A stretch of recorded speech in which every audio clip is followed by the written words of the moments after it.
Hello everyone. இந்த வீடியோவில் நம்ம வந்து பார்ட் ஒன்லேயே நான் வந்து சொல்லியிருந்திருப்பேன். Preamble, union territories, then citizenship, fundamental rights, fundamental duties and DPSP பற்றி பார்க்க போகிறோம் அப்படின்னு சொல்லிட்டு. ஸோ ஃபஸ்ட்டு வந்து சாப்டர் வந்து ப்ரியாம்பிள். இந்த ப்ரியாம்பிள் அப்படின்றது நம்ம நார்மலாக ஒரு புக் எடுக்கிறோம், அதோடைய ஒரு இண்டெக்ஸ் பேஜ் உள்ளே என்னென்னலாம் இருக்குது அப்படின்னு வந்து சொல்கிறாங்களே. ஸோ அந்த மாதிரி தான் வந்து உள்ளே வந்து நம்ம என்னென்ன கான்செப்ட்ஸ் பற்றிலாம் அந்த கான்ஸ்டியூஷனில் டீல் பண்ணியிருக்காங்க அப்படின்னதுக்கு ஒரு பேசிக் ஐடியா தான் வந்து இந்த ப்ரியாம்பிளில் இருக்குது. So it is considers the philosophy to the constitution. இது வந்து இதுக்கு முன்னாடி அமெண்ட்மெண்ட் இது பண்ணியிருக்காங்க அப்படின்னா ஒரே ஒரு தடவை பண்ணியிருக்காங்க, 42nd constitution amendment act of 1976. அதில் வந்து ஒரு 3 வார்த்தையை வந்து புதுசாக வந்து ஆட் பண்ணியிருப்பாங்க: socialism, secular and integrity. So integrity இந்த வேர்டு வந்து ஃப்ராட்டர்னிட்டி அப்படின்ற ஒரு கான்செப்ட் இருக்கும், அதுக்கு வந்து டிஃபைன் பண்ணுற மாதிரி வந்து இன்டெகிரிட்டி அப்படின்ற ஒரு வேர்டு வந்து ஆட் பண்ணியிருப்பாங்க. தென் ப்ரியாம்பிளை வந்து ஃபுல் கான்ஸ்டியூஷனும் ரெடி பண்ணதுக்கப்புறம் லாஸ்ட்டாக தான் வந்து ரெடி பண்ணி இதோட வந்து ஆட் பண்ணியிருப்பாங்க. தென் ப்ரியாம்பிள் வந்து non justiciable and non enforceable in courts of law. இது வந்து லெஜிஸ்லேச்சருக்கு பவரும் கொடுக்கல அண்ட் அவங்ககிட்ட வந்து எந்த ஒரு பவருமே வந்து தடுக்கலை. ஸோ இவ்வளோ தான் வந்து ப்ரியாம்பிள். ஸோ இந்த ப்ரியாம்பிளில் என்ன சொல்லியிருக்காங்க அப்படின்னா, we the people of India having கொஞ்சம் இதெல்லாம் போட்டு லாஸ்ட்டில் constitute India in a sovereign, socialist, secular, democratic republic and to secure all its citizens justice, liberty, equality and fraternity. So இந்த வார்த்தைகள்லாம் இருக்குல்ல, அந்த வார்த்தைகளோட உண்மையான அர்த்தம் இது எந்த அர்த்தத்தில் வந்து இந்த இடத்துல சொல்லியிருக்காங்க அப்படின்னு வந்து நம்ம அண்டர்ஸ்டாண்ட் பண்ணிக்கிட்டாலே போதும். தென் இது வந்து சொல்லிட்டாங்க ஃப்ராட்டர்னிட்டின்னு சொல்லிட்டு. Then in our constitution assembly this 26th day of November 1949 do hereby adopt and enact and give way to the ourselves this constitution. So இது என்னைக்கு எனாக்ட் பண்ணிக்கிட்டோம், அடாப்ட் பண்ணிக்கிட்டோம், அந்த டேட்டும் வந்து ப்ரியாம்பிளில் வந்து சொல்லியிருக்காங்க 26th November 1949. ஸோ இந்த வார்த்தைகள் என்ன ஆர்டரில் இருக்குன்றது ரொம்ப இம்பார்ட்டன்ட்.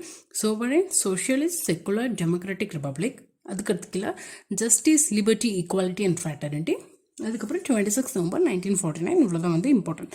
தென் இந்த ப்ரியாம்பிளோட பர்பஸ் என்ன அப்படின்னா, கான்ஸ்டியூஷனுக்கு என்னென்ன பவர்ஸ் அது என்னெல்லாம் சொல்லுது அப்படின்னு அந்த சோர்ஸை வந்து இண்டிகேட் பண்ணுது. தென் என்னென்னலாம் வந்து அப்ஜெக்டிவ்ஸ் வந்து கான்ஸ்டியூஷன் வந்து யோசிச்சிருக்காங்க, எதெல்லாம் வந்து நம்ம ஸ்டேட் வந்து எஸ்டாப்ளிஷ் பண்ணணும், ப்ரொமோட் பண்ணணும் அப்படின்றது வந்து தெரியுது. ஸோ இதில் வந்து இப்போ ஃபார் எக்ஸாம்பிள் ஈக்குவாலிட்டி அப்படின்னு இருக்கா. ஸோ ஈக்குவாலிட்டி அதை எஸ்டாப்ளிஷ் பண்ணால் ப்ரொமோட் பண்ண ஸ்டேட் என்னெல்லாம் பண்ணலாம் அப்படின்னு நம்ம வந்து யோசிக்கணும். ஸோ அந்த மாதிரி ஒரு அப்ஜெக்டிவ்ஸ் மட்டும் சொல்கிறாங்க. அண்ட் இட் இஸ் நான் என்ஃபோர்ஸபிள் மாதிரி சொன்னேன். அண்டு ஒரு ஆம்பிகுவஸ் சுச்சுவேஷனில் வந்து கான்ஸ்டியூஷனை இன்டர்பிரட் பண்ண இது வந்து யூஸ் பண்ணுறாங்க. ஒரு சில கொஷின்ஸ் நம்ம கான்ஸ்டியூஷனில் எங்கேயுமே கிடைக்காது, அதுக்கு ஆன்சர் அப்படின்ற டைமில் இதை பற்றி கான்ஸ்டியூஷனில் பேசியிருக்காங்களா இல்லையா அப்படின்னு தெரிஞ்சுக்கிறது, அந்த மாதிரி ஆம்பிகுவஸ் டைமில் கான்ஸ்டியூஷனை இன்டர்பிரட் பண்ணுறதுக்காக ப்ரியாம்பிளை வந்து பார்க்கலாம். ஸோ இப்போ ஒவ்வொரு வார்த்தைக்கான மீனிங் வந்து பார்க்கலாம். ஃபஸ்ட் வந்து சோவரின். சோவரின் அப்படின்னு நம்ம ஃபஸ்ட்டு ஏன் வச்சுருக்கோம் அப்படின்னா, இதுலேருந்து என்ன சொல்கிறாங்கன்னா, இந்தியா அப்படின்ற நாங்கள் யாரு கீழேயுமே நாங்கள் வந்து இல்லை, நாங்கள் தான் சுப்ரீம் பவர் அண்ட் எங்களோட எந்த ஒரு டெசிஷனையுமே வந்து இன்டர்னலாவோ எக்ஸ்டர்னலாவோ எந்த ஒரு அத்தாரிட்டி எங்களை வந்து கண்ட்ரோல் பண்ண முடியாது அப்படின்னு வந்து சொல்லியிருக்காங்க. தென் இவங்க வந்து இன்னொன்று என்ன சொல்லியிருக்காங்க அப்படின்னா, இந்த சாவரின் பவர் வந்து ஒரு பர்டிகுலர் பார்ட்டியோ இல்லை ஒரு பொலிட்டிக்கல் பார்ட்டியோ பர்டிகுலர் பர்சன் கையில் வந்து இல்லை. And it's whole people of India, இந்திய மக்கள் எல்லார்கிட்டையும் வந்து அந்த சாவர்னிட்டிக்கான பவர் வந்து இருக்குது.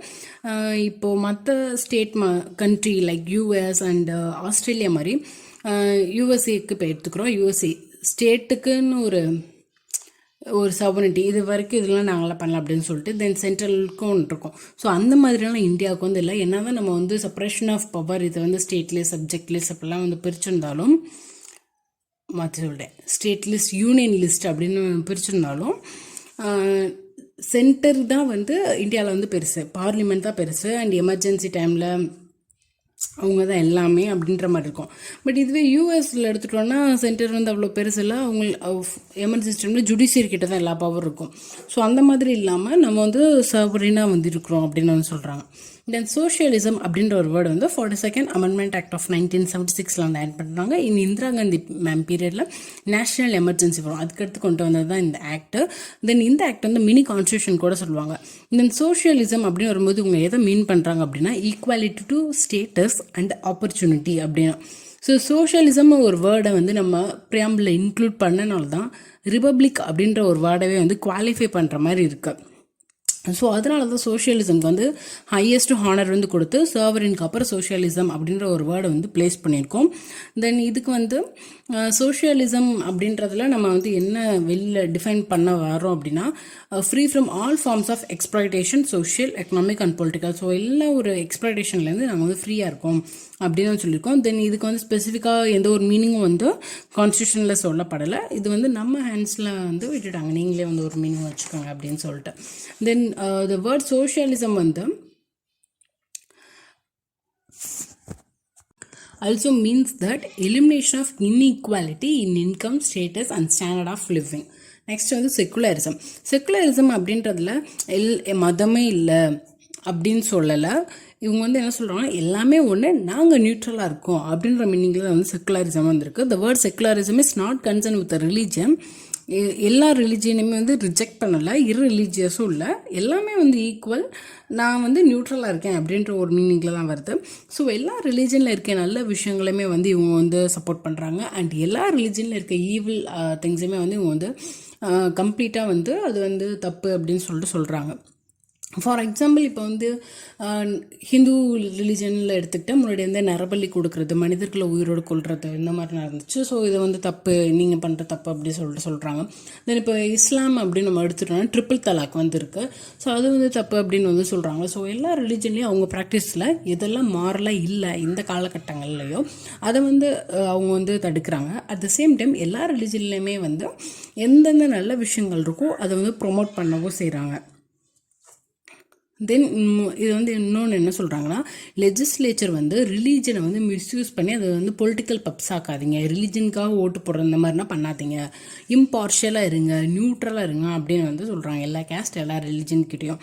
தென் இதை வந்து ஸ்பெசிஃபையாக எந்த இடத்துலையும் டிஃபைன் பண்ணல. இதுக்கு மோஸ்ட்லி ப்ரியாம்பிளில் இருக்க எல்லா வேர்ட்ஸுமே வந்து ப்ரியாம்பிளில் மட்டும்தான் வந்து எக்ஸ்பிளைன் பண்ணியிருப்பாங்களே தவிர, அந்த வேர்ட்ஸ் கொடுத்துருப்பாங்களே தவிர ஃபுல் கான்ஸ்டியூஷனுக்குள்ளே எங்கேயுமே வந்து அதை வந்து டிஃபைன் பண்ணியிருக்கவே மாட்டாங்க. நெக்ஸ்ட் வந்து டெமோக்ரஸி. டெமோக்ரஸி அப்படின்னு பார்க்கும்போது இது வந்து க்ரீக் வேர்ட். இதில் என்ன மீன்னா, the people and the government வந்து ரூல், பீப்புள் தான் வந்து கவர்மெண்ட்டு அப்படின்ற மாதிரி மீனிங்கில் வருது. So it means that government by the people as against the monarchy. So monarchy against பீப்புளே வந்து கவர்மெண்ட்டை ரன் பண்ணுறது தான் டெமோக்ரஸி அப்படின்னு வந்து சொல்கிறாங்க. ஸோ இதோட பேசிக் கான்செப்ட் வந்து என்னென்னா, சாவரின் பவர் எல்லா மக்கள்கிட்டே இருக்குது, irrespective of religion, race, caste etcetera. People தான் அவங்களுக்கு மாஸ்டர், அவங்களுக்கு ரூல்ஸை அவங்களே தான் மேக் பண்ணிக்கிறாங்க, அவங்க லாஸ் மேக் பண்ண வேறு யாருக்கும் வந்து ரைட்ஸ் இல்லை. ஸோ அவங்களுக்கு தான் மாஸ்டர் அப்படின்னு சொல்லிட்டு. ஸோ இது டெமோக்ரஸியில் 2 டைப்ஸ் இருக்குது, டைரக்ட் அண்ட் இன்டைரக்ட். டைரக்ட்னா பை த பீப்புள், இன்டைரக்ட்னா by the representative of people. So இந்த டெமோக்ரஸியில் ஒரு 4 விஷயங்கள் வந்து உள்ளே இருக்கும். ரெஃபரண்டம், இனிஷியேட்டிவ், ரீகால், பப்ளிசைட் அப்படின்னு சொல்லிட்டு. ஸோ ரெஃபரண்டம் அப்படின்னா நம்ம வந்து ஓட் போடுறோம்ல அது. ஸோ அதுக்கு வந்து கவர்மெண்ட் வந்து பைண்டிங், அதை வந்து அவங்க கேட்டு தான் ஆகணும். தென் இனிஷியேட்டிவ் அப்படின்னா நம்ம வந்து ஒரு பில்லை வந்து ப்ரொப்போஸ் பண்ணி அதை வந்து ஓட் பண்ணி ஒரு பில்லை நம்ம வந்து ப்ரொப்போஸ் பண்ணுறோம், அதை வந்து ரெஃபரண்டம்காக அனுப்புகிறோம் லெஜிஸ்லேச்சருக்கு. இப்போ நம்ம வந்து ஒரு பில்லை லோக்சபாலையோ இல்லை ஸ்டேட் லெஜிஸ்லேட்டிவ் அசம்பிளியோ நம்ம வந்து மக்கள் வந்து ப்ரொப்போஸ் பண்ணி அங்கே இருக்க பீப்புளோட ரெப்ரசன்டேட்டிவ்ஸான எம்பிஸ் ஒரு எம்எல்ஏஸ் அதுக்கு வந்து ஓட் பண்ணி கொண்டு வர்றது வந்து இனிஷியேட்டிவ். தென் ரீகால் அப்படின்றது ஆல்ரெடி எலெக்டட் மெம்பர்ஸாக இருப்பாங்களா, அவங்க வந்து பதவி நீக்கம், திருப்பி வந்து அவங்க பதவிக்கிட்ட அவங்ககிட்ட வந்து பறிக்கிறது. தென் பப்ளிசைட் அப்படின்றது ஒரு லெஜிஸ்லேச்சரில் வந்து ஒரு இஷ்யூ, பப்ளிக்கோட ரொம்ப இம்பார்ட்டன்ஸான ஒரு இஷ்யூவில் பப்ளிக்கோட ஒப்பீனியனை வந்து அவங்க வந்து கேட்குறது வந்து பப்ளிசைட். ஸோ நெக்ஸ்ட் வேர்ட் வந்து ரிபப்ளிக். ரிபப்ளிக் அப்படின்னா என்னென்னா, ரிபப்ளிக் அப்படின்னு ஒரு கான்செப்டே முதல்ல எங்கே இருக்கும் அப்படின்னா, எந்த இடத்துல பீப்புள்ஸ் தான் சுப்ரீம், மற்றபடி இந்த மாதிரி ப்ரிவிலேஜ் கிளாஸஸ், இந்த ஆஃபீஸஸ் வந்து இவங்களுக்கு மட்டும்தான் வந்து அலோடு, அந்த மாதிரி டிஸ்கிரிமினேஷனே இல்லாத இடத்துல வந்து இந்த ரிபப்ளிக் அப்படின்ற ஒரு கான்செப்டே வந்து இருக்கும். ஸோ ரிபப்ளிக் அப்படின்னா என்னென்னா, ஹெட் ஆஃப் த ஸ்டேட்டை வந்து பீப்புள்ஸ் வந்து எலெக்ட் பண்ணி ஒரு ஃபிக்ஸ்டு டேர்ம் வச்சு காமிக்கிறது தான் வந்து ரிபப்ளிக். அதனால தான் வந்து யூகே வந்து நம்ம ரிபப்ளிக் இல்லைன்னு சொல்கிறோம். பிகாஸ் அங்கே வந்து ஹெட் ஆஃப் த ஸ்டேட் வந்து அந்த நாட்டோட ராஜாவோ ராணியோ தான் இருப்பாங்க. அவங்க பரம்பரையாக ரூல் பண்ணுறாங்க. அவங்களுக்கு வந்து ஃபிக்ஸ்டு டேர்ம்னா இல்லை. ஆனால் இந்தியா வந்து நம்ம ரிபப்ளிக் டே அப்பெல்லாம் கொண்டாடுறோம். ஏன்னா நம்ம ரிபப்ளிக் அப்படின்னு சொல்லிட்டு நம்ம head of the state president வந்து 5 வருஷம் தான் டேர்ம் அப்படின்னு சொல்லிட்டு அவங்கள வந்து எலெக்ட் பண்ணுறோம் by the representative of people's indirect election மூலியமாக. ஸோ அதனால தான் இந்தியா வந்து ரிபப்ளிக். ஸோ இவ்வளோ தான் வந்து ரிபப்ளிக் பற்றி. நெக்ஸ்ட் வந்து ஜஸ்டிஸ் அப்படின்னு பார்க்குறோம். ஜஸ்டிஸ் வந்து ஒரு 2 இண்டிவிஜுவல்ஸ்க்கு நடுவில் இருக்க ஒரு பிரச்சனை, இல்லை குரூப்ஸ்க்கு, இல்லை ஒரு இண்டிவிஜுவல் குரூப்ஸ்க்கு, இது எல்லாமே வந்து நியாயம் வந்து கிடைக்கணும் அப்படின்றது தான் வந்து ஜஸ்டிஸ். ஸோ அதனால தான் ப்ரியாம்பிளில் வந்து ஜஸ்டிஸ்க்கு அப்புறம் இருக்கிற ஈக்குவாலிட்டி, லிபர்ட்டி, ஃப்ராட்டர்னிட்டி, அதுக்கு எல்லாத்துக்கும் முன்னாடி ஜஸ்டிஸ் வந்து பிளேஸ் பண்ணியிருக்காங்க. பிகாஸ் அதுக்கு அவ்வளோ இம்பார்ட்டன்ஸ் வந்து கொடுக்குறாங்க. அதுவே கான்செப்ட் ஆஃப் ஜஸ்டிஸில் பார்க்கும்போது சோஷியல், எக்கனாமிக்கல் அண்ட் பொலிட்டிக்கல் ஜஸ்டிஸ்னு வரும். ஸோ இதில் கூட பொலிட்டிக்கல் ஜஸ்டிஸை வந்து லாஸ்ட்டில் தான் வச்சுருக்காங்க. Because they give more importance to social and economical justice. So அதுக்காக என்னென்ன பண்ணியிருக்காங்க கான்ஸ்டியூஷன் அப்படின்னு பார்த்தா, சோஷியல் ஜஸ்டிஸ்னால் எல்லா சிட்டிசன்ஸுமே வந்து ஈக்குவலாக ட்ரீட் பண்ணணும், எந்த ஒரு டிஸ்கிரிமினேஷனும் இல்லாமல். ஸோ அதுக்கு வந்து ரைட் டு ஈக்குவாலிட்டி அப்படிலாம் கொண்டு வந்திருக்காங்க. அண்ட் தென் அதே மாதிரி டிபிஎஸ்பிலேயும் வந்து வெல்ஃபேர் ஆஃப் த ஸ்டேட்டு அந்த மாதிரி சொல்லிட்டு நிறைய கொண்டு வந்திருக்காங்க. தென் எக்கனாமிக்கல் ஜஸ்டிஸ் அப்படின்னு பார்க்கும்போது ரிச் அண்ட் பூவர் வந்து ட்ரீட்டட் ஒரே மாதிரி ட்ரீட் பண்ணணும், அவங்க 2 பேருக்கு நடுவில் இருக்க கேப்பை வந்து சரி பண்ணணும், அந்த மாதிரி இருக்குது. ஸோ அதுக்கு டிபிஎஸ்பி அண்ட் ஃபண்டமெண்டல் ரைட்ஸ் வந்து நிறையா ப்ரொவிஷன்ஸ் வந்து இருக்கு. தென் பொலிட்டிக்கல் ஜஸ்டிஸ் அப்படின்னா எல்லா சிட்டிசன்ஸுமே வந்து பொலிட்டிக்கல் பார்ட்டிசிபேஷன் ஈக்குவல் ஷேர் வந்து இருக்கணும். எக்ஸாம்பிள் எல்லாருக்குமே வந்து ஓட்டிங் ரைட்ஸ் இருக்கு. தென் யார் வேணாலும் வந்து எலெக்ஷனில் வந்து நிற்கலாம். நீ வந்து அந்த ஜாதி, நீ வந்து அந்த ரிலீஜன் அப்படின்லாம் வந்து எந்த ஒரு டிஸ்கிரிமினேஷனுமே இல்லை. தென் லிபர்ட்டி அப்படின்னா absence of interference in the individual's freedom by the government. So நம்மளோட தனிப்பட்ட சொந்த விஷயங்களை வந்து கவர்மெண்ட் வந்து தலையிடக்கூடாது அப்படின்னு சொல்லியிருக்காங்க. பட் இந்த இடத்துல வந்து ஆப்சன்ஸ் ஆஃப் ரெஸ்ட்ரிக்ஷன்ஸ் தான் சொல்லியிருக்காங்களே தவிர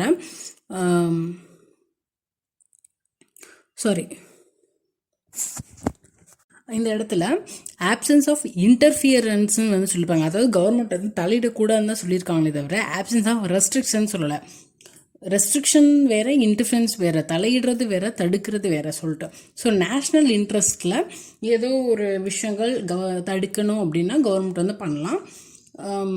அப்படின்றது தான் வந்து liberty, freedom from imprisonment, slavery. So அது எல்லாத்துலேயுமே வந்து ஒரு ஃப்ரீடம். தென் ஈக்குவாலிட்டி அப்படின்னா இப்போ 2 பேர் இருக்காங்கன்னா 2 பேரும் ப்ரொடெக்ட் பண்ணுறதுனாலும் சரி, 2 பேரும் பனிஷ் பண்ணுறதுனாலும் சரி, எந்த ஒரு டிஸ்கிரிமினேஷன் இல்லாமலே வந்து பண்ணணும். தென் வந்து ஒரு ஹானராக இருக்கலாம், பொசிஷன், இது எல்லாத்துக்குமே வந்து அவங்க கெப்பாசிட்டி, அவங்க டேலண்ட்டை பொறுத்து தான் வந்து அவங்க எலிஜிபிளாக இல்லையான்னு சொல்லணுமே தவிர வேறு எந்த ஒரு டிஸ்கிரிமினேஷனுமே வந்து வைக்கக்கூடாது.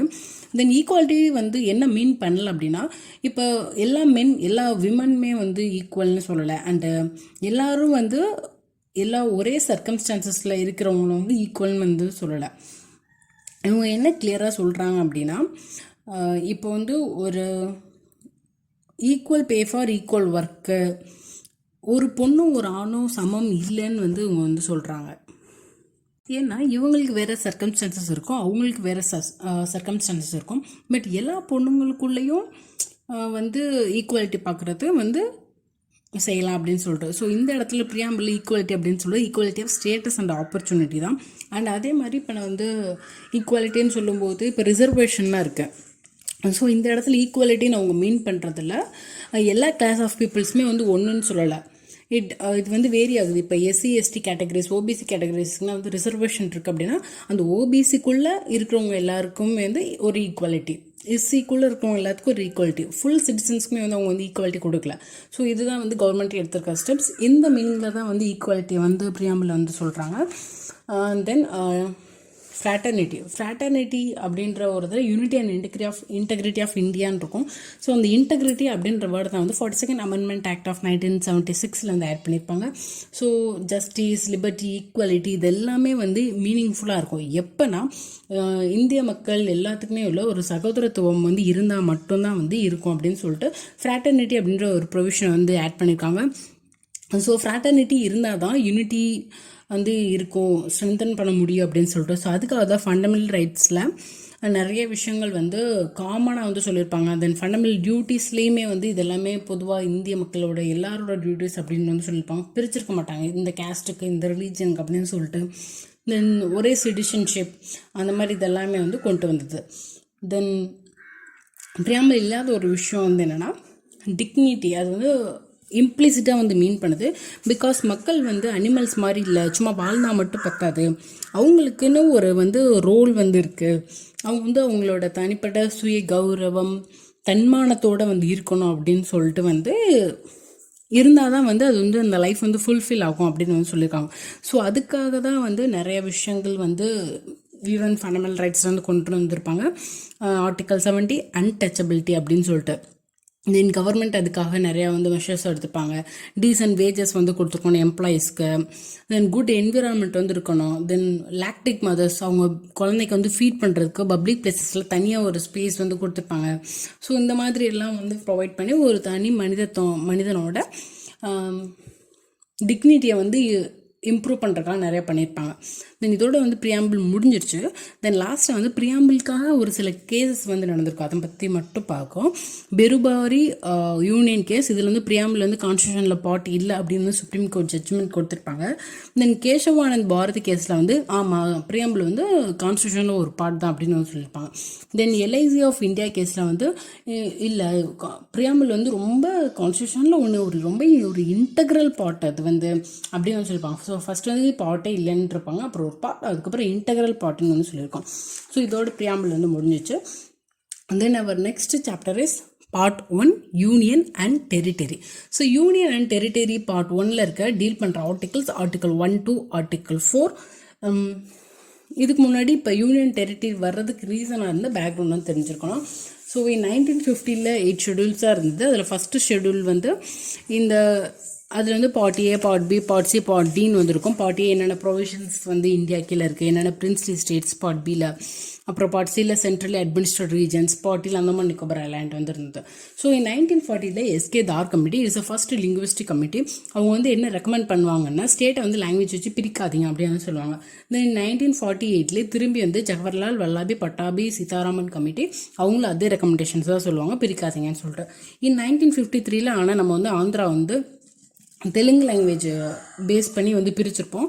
தென் 1953 ஃபாசில் அலி கமிட்டி அவருக்கு வந்து 2 அசிஸ்டன்ட் பண்ணிக்க 2 கொஸ்டின் இருப்பாங்க. அவங்க என்ன சொல்லுவாங்கன்னா இந்தியா வந்து லாங்குவேஜ் வச்சு பிரிங்க, but only for the administrative reasons and against the concept of one state for one language. அதாவது இந்த ஸ்டேட்டில் இந்த லாங்குவேஜ் பேசுகிற மக்கள் மட்டும் இருக்கணும் அப்படின்ற கான்செப்டாக அகேன்ஸ்டாகவும் அட்மினிஸ்ட்ரேட்டிவ் பர்பஸ்க்காக லாங்குவேஜ் ஸ்டேட் வந்து பிரிக்கலாம் அப்படின்னு சொல்லிட்டாங்க. ஸோ இனிஷியலாக 14 ஸ்டேட்ஸ் அண்ட் 6 யூனியன் டெரிட்டரிஸ் தான் இருந்துச்சு. ஸோ அதுக்கப்புறம் தான் வந்து நம்ம நிறைய யூடிஸ் எல்லாம் ஆட் பண்ணோம், நிறைய ஸ்டேட்ஸ் வந்து 2ஆக பிரித்தோம், அந்த மாதிரி வேலையெல்லாம் பார்த்தோம். ஸோ இப்போ வந்து ஆர்டிகல் 1 to ஆர்டிகல் 4. ஆர்டிகல் 1ல் வந்து name and territory of the union பற்றி சொல்கிறது. ஆர்டிகல் 2 இது வரைக்கும் டெரிட்டரியே இல்லாத ஒரு புது இடத்த வந்து இந்தியாவுக்குள்ளே சேர்க்குறது, அட்மிஷன் போடுறது. So admission or establishment of a new state. Article 3 வந்து பார்லிமெண்ட் ஒரு லா போட்டு ஆல்ரெடி இருக்கிற ஸ்டேட்டை வந்து ஏதாவது சேஞ்ச் பண்ணுறது. தென் ஆர்டிகல் 4 வந்து ஆர்டிகல் 2 and 3க்கு வந்து அமெண்ட்மெண்ட் தேவையில்லை அப்படின்னு வந்து சொல்கிறது. ஸோ இப்போ கொஞ்சம் டீட்டெயிலாக பார்க்கலாம். Article 1 name and territory of the union. அதில் வந்து first point India that is Bharat shall be the union of states.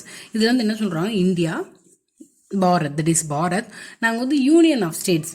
America மாதிரி ஃபெடரேஷன் ஆஃப் ஸ்டேட்ஸ் எல்லாம் நாங்கள் வந்து யூனியன் ஆஃப் ஸ்டேட்ஸ். ஸோ இது ரெண்டுக்கு என்ன வித்தியாசம் யூனியன் ஆஃப் ஸ்டேட்ஸ்க்கும் ஃபெடரேஷன் ஆஃப் த ஸ்டேட்ஸ்க்கும் அப்படின்னா, அமெரிக்காவில் குட்டி குட்டி ஸ்டேட்ஸ் எல்லாம் சேர்ந்து ஒரு அக்ரிமெண்ட் சைன் பண்ணி அவங்க வந்து ஒரு பிக் என்டிட்டி வந்து ஃபார்ம் பண்ணியிருப்பாங்க. ஸோ அப்படி இருந்தால் அது வந்து federation of states.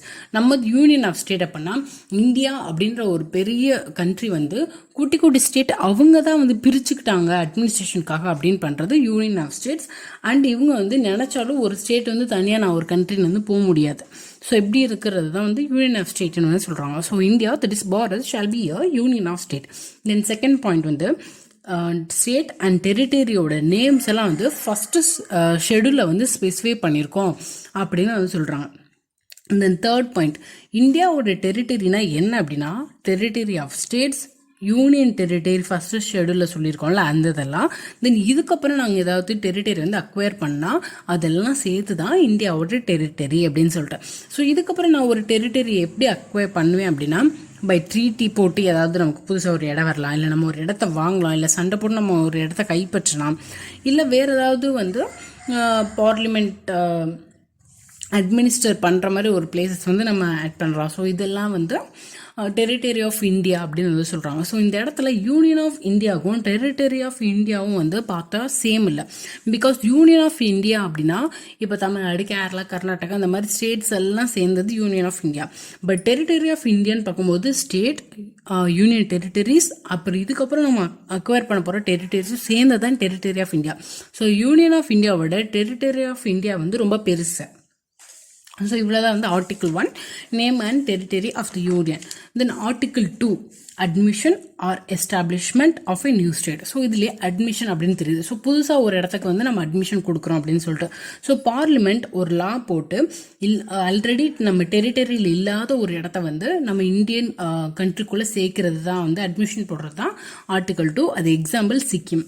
Then article 3 வந்து பார்லிமெண்ட் பை லா போட்டு ஆல்ரெடி இருக்கிறத வந்து மாற்றுவாங்க. அதாவது புதுசாக இருக்கிற ஒரு ஸ்டேட் வந்து கிரியேட் பண்ணுறாங்க, ஒரு ஸ்டேட்டை 2ஆக பிரித்து கிரியேட் பண்ணுறது, இல்லை ஒரு ஸ்டேட்டோட ஏரியா வந்து இன்க்ரீஸ் பண்ணுறது, குறைக்கிறது, பவுண்ட்ரி ஆல்டர் பண்ணுறது, பேர் மாற்றுறது, இது எல்லாமே வந்து ஆர்டிகல் 3ல் வரும். இது எல்லாத்துக்கும் எக்ஸாம்பிள் பார்ப்போம். இப்போ வந்து ஃபார்மேஷன் ஆஃப் நியூ ஸ்டேட் அப்படின்னு பார்க்கும்போது ஆந்திரான்னு இருந்ததை ஆந்திரா, தெலுங்கானான்னு பிரித்தது. Then increase the area of the state அப்படின்னு பார்க்கும்போது இப்போ காஷ்மீர், லதாக் பிரித்தாங்கல்ல. ஸோ லதாக்கு வந்து போர்ஷன் வந்து ஒரு ஸ்டேட்டுன்னு மாற்றி அதுக்கு வந்து ஏரியா இன்க்ரீஸ் ஆயிருக்கு. காஷ்மீருக்கு வந்து முன்னாடி இருந்த ஸ்டேட் மாதிரி இல்லை, ஏரியா குறைஞ்சிருக்கு. தென் அதுக்குமே வந்து பவுண்ட்ரி வந்து மாற்றிருக்காங்க. இப்போ நேம் மாற்றணும் அப்படின்னா ஒரிசா வந்து ஒடிசான்னு மாற்றிருக்காங்க, அந்த மாதிரி எல்லாம் சொல்லிட்டு. தென் ஆர்டிகல் 4 என்ன சொல்கிறாங்க அப்படின்னா, நீங்கள் ஆர்டிகல் 2லையோ ஆர்டிகல் 3லையோ பண்ணுறீங்களா, அது ரெண்டுலையுமே பார்லிமெண்ட் பை லா அப்படின்னு தான் சொல்லியிருப்பாங்க. இதுக்கு வந்து லா போட்டால் போதும், கான்ஸ்டியூஷனல் அமெண்ட்மெண்ட் வந்து தேவை இல்லை. ஆர்டிகல் 368 தான் வந்து அமெண்ட்மெண்ட் பண்ணுறதோட ஆர்டிக்கல். ஸோ ஆர்டிகல் 368 வந்து தேவையில்லை. ஸோ இது வந்து நம்ம மாற்றணும் அப்படின்னா ஃபஸ்ட்டு ஷெடியூலில் பேரெல்லாம் வச்சுருக்கோம்ல, ஸோ அதில் சேஞ்சஸ் வரும். தென் 4th ஷெடியூல், இந்த ஷெடியூல் என்ன நான் வந்து இதுக்கப்புறம் சொல்கிறேன். தென் 4th ஷெடியூலில் ஒவ்வொரு ஸ்டேட்டுக்கும் எத்தனை ராஜ்யசபா எம்பி சீட்டு வந்து அலோகேட் பண்ணுறதுன்னு இருக்கும். ஸோ இந்த 2 ஷெடியூலில் சேஞ்சஸ் வர்றதுக்கு நீங்கள் கான்ஸ்டியூஷனல் அமெண்ட்மெண்ட் தனியாக போட வேணாம், அந்த லாவே போதும் அப்படின்னு சொல்கிறது தான் ஆர்டிக்கல் நம்பர் 4. ஸோ இதோட யூனியன் அண்ட் டெரிட்டரிஸ் வந்து முடிஞ்சிடுச்சு. தென் சாப்டர் 2, அதாவது பார்ட் 2, சிட்டிசன்ஷிப். இதில் டீல் பண்ணுற articles article 5 to article 11. So இதில் வந்து அதே மாதிரி ஷார்ட்டாக என்னென்னதுன்னு சொல்லிட்டு அதுக்கப்புறம் டீட்டெயிலாக பார்ப்போம். ஆர்டிக்கல் 5, கான்ஸ்டியூஷன் வரும்போது யாரெல்லாம் சிட்டிசன். ஆர்டிக்கல் 6, பாகிஸ்தான்லேருந்து இந்தியா வந்தவங்க யாரெல்லாம் சிட்டிசன். ஆர்டிக்கல் 7, இந்தியாவிலேருந்து பாகிஸ்தான் போயிட்டு திருப்பி பாகிஸ்தான்லேருந்து இந்தியா வர்றவங்க அவங்களுக்கு எப்போ சிட்டிசன்ஷிப் வந்து கொடுக்கலாம் அப்படின்னு. தென் ஆர்டிக்கல் 8, இந்தியாவில் தான் பிறந்திருக்காங்க பட் அவுட் சைட் ஓவர்சீஸ் சிட்டிசனாக இருக்காங்க. ஸோ அந்த மாதிரி பர்சன்ஸை பொறுத்து தங்கியிருக்கிறது வெளியில் அப்படின்னு. தென் ஆர்டிக்கல் 9, வாலண்டியராக அவங்க வந்து வேறு கண்ட்ரியோட சிட்டிசன்ஷிப்பை வாங்கிட்டாங்க, அப்போ என்ன பண்ணுறது. ஆர்டிக்கல் 10, யாரெல்லாம் இந்தியன் சிட்டிசன்ஷிப்பை கண்டினியூ பண்ணுறதுக்கான ரைட்ஸ் இருக்குது. ஆர்டிக்கல் 11, இதில் ஹோல் சிட்டிசன்ஷிப் அந்த பார்ட்லேயே வந்து என்ன சேஞ்சஸ் பண்ணாலும் அது வந்து பார்லிமெண்ட்டை ரிலேட் பண்ணாதான் அப்படின்னு சொல்லிட்டு. ஸோ கான்ஸ்டியூஷன் வரும்போது யாருக்கெல்லாம் சிட்டிசன்ஷிப், பாகிஸ்தான்லேருந்து இந்தியா வந்தவங்க, இந்தியாவிலேருந்து பாகிஸ்தான் போயிட்டு திருப்பி பாகிஸ்தான்லேருந்து இந்தியாவுக்கு வந்தவங்க, இந்தியாவில் பிறந்துட்டு வெளியில் தங்கியிருக்கிறவங்க, வாலண்டியராக வேறு நாட்டோட சிட்டிசன்ஷிப் அக்யூர் பண்ணியிருக்கவங்க, continuance of rights of citizenship, then பார்லிமெண்ட்டுக்கு அந்த ரைட்ஸ் எல்லாம் இருக்குன்னு சொல்கிறேன். ஸோ இவ்வளோ தான் வந்து இந்த 6 ஆர்டிக்கல் 5 to ஆர்டிக்கல் 11. இப்போ கொஞ்சம் டீப்பாக பார்த்தோம் அப்படின்னா article 5, citizenship at the commencement of the constitution. So யாரெல்லாம் கான்ஸ்டியூஷன் வந்த டைமில் இந்தியன் டெரிட்டரிக்குள்ளே இருக்கிறாங்க அவங்களுக்கு நான் வந்து இங்கேயே இன்டெஃபினைட் பீரியட் ரொம்ப வருஷம் நான் இங்கேயே வாழணும்னு ஆசைப்படுறேன் அப்படின்னு இருக்கிறாங்க. ஸோ அதில் யாரெல்லாம் இந்தியன் டெரிட்டரிக்குள்ள குழந்தை வந்து பிறந்திருக்கு, யாரெல்லாம் பிறந்திருக்காங்களோ அவங்க எல்லாருமே வந்து இந்தியன் சிட்டிசன். அவங்க அப்பா அம்மா என்ன நேஷ்னாலிட்டியாகவும் இருக்கலாம், லைக் இப்போ யூஎஸில் இருக்கிற மாதிரி பிறந்த எல்லாருக்குமே இங்கே இந்தியன் டெரிட்டரியில் பிறந்த எல்லாத்துக்குமே வந்து இந்தியன் சிட்டிசன்ஷிப் கொடுத்தாங்க கான்ஸ்டியூஷன் வந்த பீரியடில். தென் 2 பேரண்ட்ஸில் யாராவது ஒருத்தவங்க வந்து இந்தியன் டெரிட்டரியில் பிறந்தவங்களாக இருந்தால் போதுன்னு இருக்காங்க. அப்படி இல்லையா, கான்ஸ்டியூஷன் வர்றதுக்கு 5 வருஷத்துக்கு முன்னாடி நீங்கள் ஆர்டினரி ரெசிடெண்ட்டாக இங்கே வந்து இந்தியாவில் வந்து ஸ்டே பண்ணியிருந்தா போதும் அப்படின்னு உங்களுக்கு நீங்கள்லாம் சிட்டிசன்ஷிப் உங்களுக்கெல்லாம் கொடுக்குறோம் அப்படின்னு சொல்கிறது ஆர்டிகல் 5. தென் ஆர்டிகல் 6 வந்து என்ன சொல்கிறாங்க அப்படின்னா, பாகிஸ்தான்லேருந்து இங்கே வந்தவங்க, ஸோ பாகிஸ்தானில் இப்போ இருந்தவங்க அவங்களோட அப்பாவோ இல்லை அவங்களோட கிராண்ட் பேரண்ட்டோ government of India act of 1935 கீழே இந்தியன் டெரிட்டரியில் பிறந்தவங்களா இருந்திருக்கணும். இல்லை அவங்க வந்து 19th ஜூலை 1948 பாகிஸ்தான்லேருந்து இந்தியாவுக்கு வந்திருக்கணும். அப்படி இல்லை நான் வந்து 19th ஜூலைக்கு அப்புறம் தான் வர்றேன் அப்படின்னா இந்தியாவுக்கு வந்தோன்னே நம்ம போய் சிட்டிசன்ஷிப்க்கு எங்களுக்கு வேணும்னு சொல்லிட்டு அந்த ஆஃபீஸ்லேருந்து ரிஜிஸ்டர் பண்ணணும். அப்படி ரிஜிஸ்டர் பண்ணுறதுக்கு 6 மாதத்துக்கு முன்னாடி நம்ம வந்து ஆர்டினரி ரெசிடெண்ட்டாக அந்த அப்ளிகேஷன் போடுறதுக்கு முன்னாடி தங்கியிருக்கணும். என்ன சொல்கிறாங்க ஆர்டிகல் 6லனா, அப்பாவோ பேரண்ட்ஸோ இல்லை கிராண்ட் பேரண்ட்ஸோ under government of India act of 1935 கீழே இந்தியன் டெரிட்டரியில் பிறந்திருக்கணும். அப்படி இல்லை நாங்கள் பாகிஸ்தான்லேயே தான் பிறந்தோம் அப்படின்னா 19th ஜூலை 1948 இந்தியாவுக்குள்ளே வந்திருக்கணும். இல்லை அதை தாண்டி வந்துட்டோம் அப்படின்னா 6 மாதம் இந்தியாவில் தங்கியிருந்து ஒரு ஆர்டினரி ரெசிடெண்ட்டாக இருந்துட்டு அப்ளிகேஷன் வந்து 6 மாதத்துக்கு அப்புறம் நம்ம வந்து ரிஜிஸ்டர் பண்ண சிட்டிசன்ஷிப் கொடுப்போம் அப்படின்னு வந்து சொல்லியிருக்காங்க. தென் ஆர்டிகல் 7, இந்தியாவிலேருந்து பாகிஸ்தான் போயிட்டு திருப்பி பாகிஸ்தான்லேருந்து இந்தியா வராங்க. ஸோ அவங்க வந்து டெரரிஸ்ட்டாக வரமாட்டேங்குது இன்னொரு நிச்சயம். அதுக்காக ஆஃப்டர் 1 மார்ச் 1947 அப்புறம் வர்றவங்களுக்கெல்லாம் இங்கே ரீசெட்டில்மெண்ட் பண்ணலாமா அப்படின்னு கவர்மெண்ட் ஆஃப் இந்தியா வந்து ஒரு பெர்மிட் வந்து கொடுப்பாங்க. அந்த பெர்மிட் இருக்கிறவங்களுக்கு மட்டும்தான் இங்கே வந்து ரீசெட்டில்மெண்ட் பண்ண முடியும். அப்படி பண்ணுறவங்க ஒரு சில வருஷங்களுக்கு அப்புறம் அவங்களுக்கு வந்து சிட்டிசன்ஷிப் வந்து கொடுக்குறாங்க.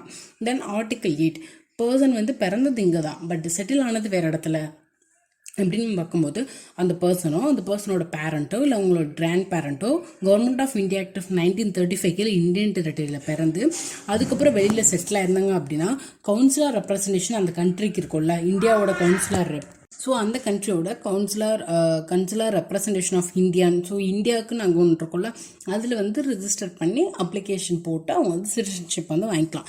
தென் ஆர்டிகல் 9 வந்து வாலண்டியராக வேறு நாட்டோட சிட்டிசன்ஷிப்பை வாங்கினா இந்தியன் சிட்டிசன்ஷிப் வந்து அவங்கக்கிட்ட இல்லாமல் போயிடும். ஸோ இப்போ நான் வந்து இருக்கேன், நான் வாலண்டியராக போய் இப்போ ஒரு ஆஸ்திரேலியன் சிட்டிசன்ஷிப் வாங்கிட்டேன் அப்படின்னா என்னோட இந்தியன் சிட்டிசன்ஷிப் வந்து கேன்சல் ஆயிரும். தென் ஆர்டிகல் 10, யாருக்கெல்லாம் இந்த சிட்டிசன்ஷிப் ரைட்ஸ் வந்து கண்டினியூ பண்ணலாம் அப்படின்னு சொல்கிறது. தென் ஆர்டிகல் 11, இந்த சிட்டிசன்ஷிப் ஃபுல் லாஸ்லேயே வந்து என்ன ஒரு சேஞ்சஸ் லா மேக் பண்ணாலும் அது பார்லிமெண்ட்க்கு மட்டும் தான் ரைட்ஸ் இருக்குது அப்படின்னு வந்து சொல்கிறது. தென் சிட்டிசன்ஷிப் ஆக்ட் ஆஃப் 1955 கீழே எப்படி வந்து நம்ம சிட்டிசன்ஷிப் வாங்கலாம் அப்படின்னு பார்த்தா பை அக்விசிஷன் அப்படி பார்க்கும்போது by birth, by descent, acquisition அப்படின்னாலே எப்படியெல்லாம் நமக்கு வந்து இந்தியன் சிட்டிசன்ஷிப் வாங்குறதுக்கான வழிகள் அப்படின்னு பார்த்தா by birth, by descent, by registration, by naturalisation and incorporation of territory அப்படின்னு சொல்லிட்டு. ஸோ பர்த்னு வரும்போது யாருக்கெல்லாம் எப்படி பிறந்திருந்தா வந்து சிட்டிசன்ஷிப் கொடுக்குறாங்க அப்படின்னா அது வந்து த்ரீ ஃபேஸாக வந்து பிரிச்சிருக்காங்க. ஃபஸ்ட்டு வந்து 26 ஜனவரி 1952 1 ஜூலை 1987 இந்தியாவில் டெரிட்டரியில் பிறந்த எல்லா குழந்தையுமே வந்து இந்தியன் சிட்டிசன். இதுவே after 1 July 1987 before citizenship amendment act of 2003 2 பேரண்ட்ல யாராச்சும் ஒருத்தவங்க இந்தியன் சிட்டிசனாக இருந்தால் போதும். ஆஃப்டர் சிட்டிசன்ஷிப் ஆக்ட் ஆஃப் 2003 இப்போ வரைக்கும் போத் பேரண்ட்ஸும் இந்தியன் சிட்டிசனாக இருக்கணும். அப்படி இல்லாத பட்சத்தில் ஒருத்தவங்க இந்தியன் சிட்டிசனாவோ இன்னொருத்தவங்க இல்லீகல் மைக்ரண்ட்டாகவும் இருக்கக்கூடாது. இது வந்து பர்த் மூலியமாக இந்தியன் சிட்டிசன்ஷிப் அக்வைஸ் பண்ணுறதுக்கான வே. நெக்ஸ்ட் வந்து டீசன்ட் மூலியமாக அப்படின்னா 26 ஜனவரி 1952 10th டிசம்பர் 1992 பிறந்த குழந்தைங்கள அவங்களோட அப்பா வந்து கண்டிப்பாக வந்து இந்தியன் சிட்டிசனாக இருக்கணும். இல்லை ஆஃப்டர் 10th 1992 அந்த சிட்டிசன்ஷிப் அமெண்ட்மெண்ட் ஆக்ட் ஆஃப் 2003 வரைக்கும்னா ஏதாவது ஒருத்தவங்க அப்பாவோ அம்மாவோ வந்து இருந்தால் போதும். தென் ஆஃப்டர் வந்து டிசம்பர் 3 அப்புறம் சிட்டிசன்ஷிப் அமெண்ட்மெண்ட் ஆக்ட் ஆஃப் 2003 அப்புறம் பார்த்தா அந்த குழந்தை வந்து வெளிநாட்டில் பிறந்துருச்சு, ஆனால் அதோட 1 வயசு முடிகிறதுக்குள்ளே அவங்க வந்து ரிஜிஸ்டர் பண்ணிட்டாங்க அப்படின்னா அந்த குழந்தைக்கு வந்து சிட்டிசன்ஷிப் வந்து கொடுக்க முடியும். ஸோ நெக்ஸ்ட் வந்து பை ரிஜிஸ்ட்ரேஷன் மூலியமாக யாரெல்லாம் வாங்கலாம் அப்படின்னா இப்போ வந்து ஒரு மைனர் சைல்டு அது வந்து வேறு நாட்டிலே இருக்குது. ஸோ அந்த நாட்டுக்கு அதுக்கு வந்து 2 சிட்டிசன்ஷிப் வந்து இருக்கும். இப்போ இந்தியன் சிட்டிசன்ஷிப்பும் இருக்கும், அமெரிக்கன் சிட்டிசன்ஷிப்பும் இருக்குது அப்படின்னு வச்சுக்கிட்டா அது வந்து அது மேஜர் ஆனதுக்கப்புறம் ஒரு இதை கேன்சல் பண்ணிட்டு இந்தியன் சிட்டிசன்ஷிப்பை கண்டினியூ பண்ணலாம். இல்லை வந்து இந்தியன் சிட்டிசன்ஷிப்பை வந்து அதுக்கு ஸ்டாப் பண்ணி வச்சுருந்தாங்க அப்படின்னா 18 வயசுக்கு அப்புறம் அது வந்து ரெஸ்யூம் பண்ணிக்கலாம் என்னோட சிட்டிசன்ஷிப்க்கு அப்படின்னு சொல்லிட்டு. ஸோ அந்த மாதிரி ரிஜிஸ்டர் பண்ணி வாங்குறது. நெக்ஸ்ட் வந்து 7 வருஷம் ஆர்டினரி ரெசிடெண்ட்டாக நம்ம இந்தியாவில் தங்கி இருந்தோம் அப்படின்னா நம்ம வந்து ரிஜிஸ்டர் பண்ணி சிட்டிசன்ஷிப் வாங்கிக்கலாம். நெக்ஸ்ட்டு வந்து இப்போ வந்து நான் வந்து ஒரு ஃபாரினர் கல்யாணம் பண்ணிட்டு வந்துட்டேன் அப்படின்னா அந்த ஃபாரினர் வந்து 7 வருஷம் வந்து இங்கே தங்கிட்டு அதுக்கப்புறம் வந்து அவங்க வந்து சிட்டிசன்ஷிப் வந்து வாங்கிக்கலாம். ஸோ இது வந்து பை ரிஜிஸ்ட்ரேஷன். பை நேச்சுரலைசேஷன் அப்படின்னா ஓவர்சீஸ் சிட்டிசன்ஸாக இருப்பாங்களே, ஸோ அவங்களுக்கு வந்து கொடுக்குறது. தென் இன்கார்பரேஷன் ஆஃப் டெரிட்டரி அப்படின்னா நம்ம புதுசாக ஒரு இடத்த வந்து நம்ம இந்தியாவோட சேர்க்குறோம். ஸோ அங்கே இருக்க மக்களுக்கெல்லாம் இந்தியன் சிட்டிசன்ஷிப் வந்து கொடுக்குறோம். ஃபார் எக்ஸாம்பிள் சிக்கிம் வந்து முன்னாடி இந்தியன் டெரிட்டரியில் வந்து இல்லை, அது வந்து நம்ம லேட்டராக ஆட் பண்ணதுக்கப்புறம் என்ன பண்ணோம், சிக்கிம் ஸ்டேட்டில் இருக்கிற எல்லாத்துக்கும் வந்து இந்தியன் சிட்டிசன்ஸ் அப்படின்னு வந்து நம்ம கொடுக்குறோம்ல. ஸோ அந்த மாதிரி. So these are the 5 ways வந்து நம்ம சிட்டிசன்ஷிப்பை அக்வைஸ் பண்ணுறதுக்கான இது. ஸோ நெக்ஸ்ட் வந்து நம்ம சிட்டிசன்ஷிப் லாஸ் பண்ணுறதுக்கான வழிகள் அப்படின்னு பார்த்தா ரினவுன்சியேஷன், டெர்மினேஷன், டெப்ரிவேஷன் அப்படின்னு சொல்லிட்டு. ஸோ ரினவுன்சியேஷன் அப்படின்னா என்னென்னா வாலண்டியராக நம்மளே எனக்கு இந்தியன் சிட்டிசன்ஷிப் வேணாம் அப்படின்னு சொல்லி ரிசைன் பண்ணி ரினவுன்ஸ் பண்ணுறதா வந்து ரினவுன்சியேஷன். தென் டெர்மினேஷன் அப்படின்னா நம்ம வேறு நாட்டோட சிட்டிசன்ஷிப் வாங்கிட்டோம் அப்படின்னா இந்தியன் கவர்மெண்ட்டே நம்மளோட இந்தியன் சிட்டிசன்ஷிப்பை வந்து கேன்சல் பண்ணிடும், டெர்மினேட் பண்ணிடும். ஸோ அதுதான் வந்து டெர்மினேஷன். தென் டெப்ரிவேஷன் அப்படின்னா ஒரு இந்தியன் சிட்டிசன் 7 வருஷமாக தொடர்ந்து இந்தியாவுக்கே வராமல் வெளிநாட்டில் இருந்தாங்க அப்படின்னா அவங்களோட இந்தியன் சிட்டிசன்ஷிப் கேன்சல் ஆகப்படும். நெக்ஸ்ட் வந்து இப்போ வந்து ஒரு ஃபாரினர் இந்தியாவில் இருக்க சிட்டிசனை கல்யாணம் பண்ணிட்டு அந்த 7 வருஷம் அவங்க சிட்டிசன்ஷிப்பாக வாங்கலாம். அதுக்குள்ளே வந்து அவங்களுக்கு 7 வருஷத்துக்கு அப்புறம் டிவோர்ஸ் ஆயிடுச்சு, அவங்க வந்து வேறு எதுக்கு போயிட்டாங்க அப்படின்னா அவங்களோட சிட்டிசன்ஷிப்பும் கேன்சல் ஆகும். தென் சிட்டிசன்ஷிப் வந்து ஃப்ராட் தனம் பண்ணி வாங்கியிருந்தாலும் கேன்சல் ஆயிரும்.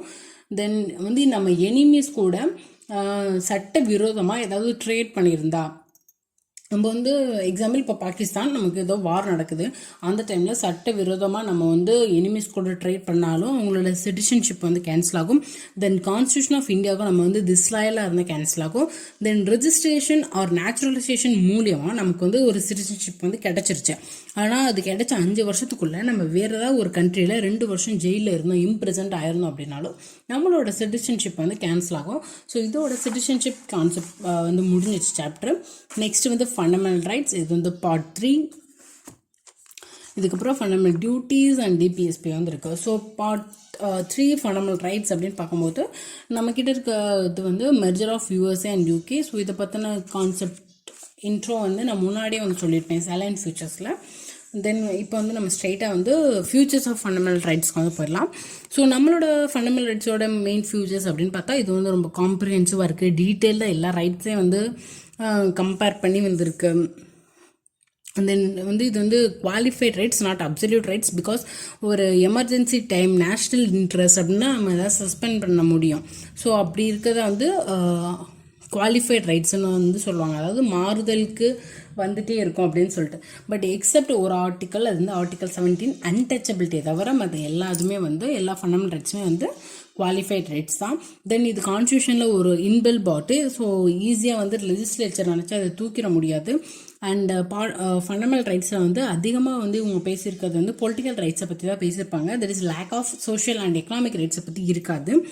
தென் இது வந்து சாக்ரோசன் நேச்சர், அதாவது நாட் பர்மனன்ட் இன் நேச்சர். எப்போ வேணாலும் அமெண்ட்மெண்ட் பண்ணி இதில் ஃபண்டமெண்டல் ரைட்ஸில் சேஞ்சஸ் வந்து கொண்டு வந்துடலாம்.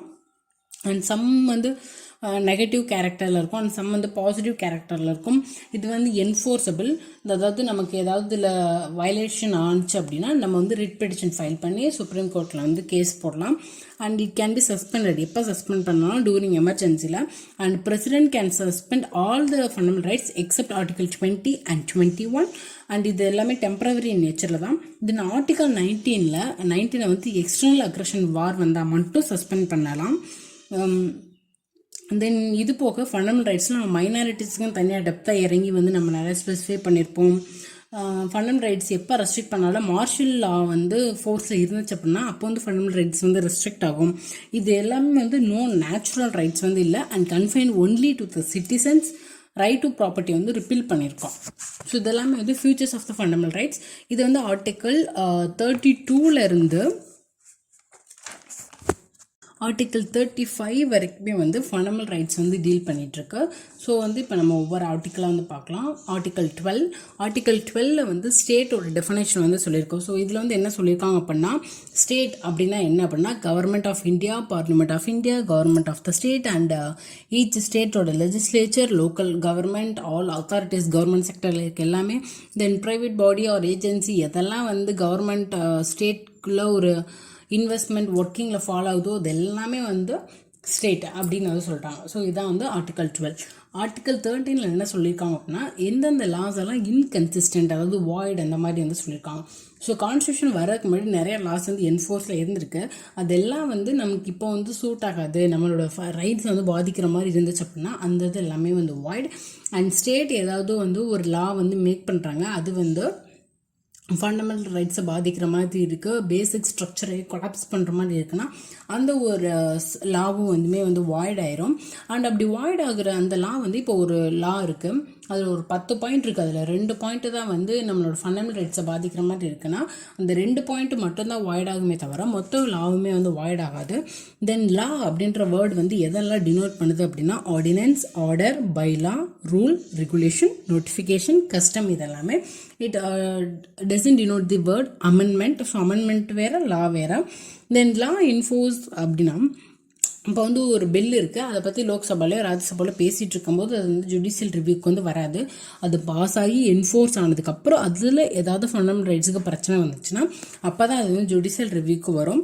தென் இதுதான் முக்கியமானது. இந்த ஆர்டிக்கல் 13 லாஸ்ட் பாயிண்ட்ல என்ன சொல்லுவாங்க அப்படின்னா, இதுக்கு மேலே சொல்லியிருக்க 3 பாயிண்ட்டுமே வந்து எப்போவுமே அமெண்ட்மெண்ட்டே பண்ணவே முடியாது அப்படின்னு வந்து சொல்லியிருக்கதான் ஆர்டிக்கல் 13ஓட 4th பாயிண்ட்டு.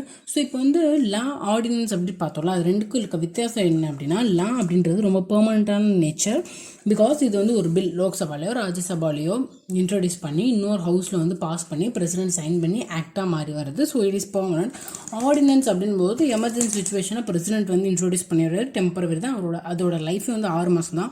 இன்கேஸ் அதுக்குள்ளே லோக்சபா ராஜ்யசபா அதை வந்து பாஸ் பண்ணாங்க அப்படின்னா, அதை ஒத்துக்கிட்டாங்கன்னா அது வந்து பெர்மனன்ட் ஆயிரும். ஸோ இதுலேருந்து பிரசிடென்ட் வந்து தனியாக வந்து ஆர்டினன்ஸ் ரிலீஸ் பண்ண மாட்டார், அந்த advice of council of ministers மூலியமாக தான் இவர் வந்து ரிலீஸ் பண்ணுவார்.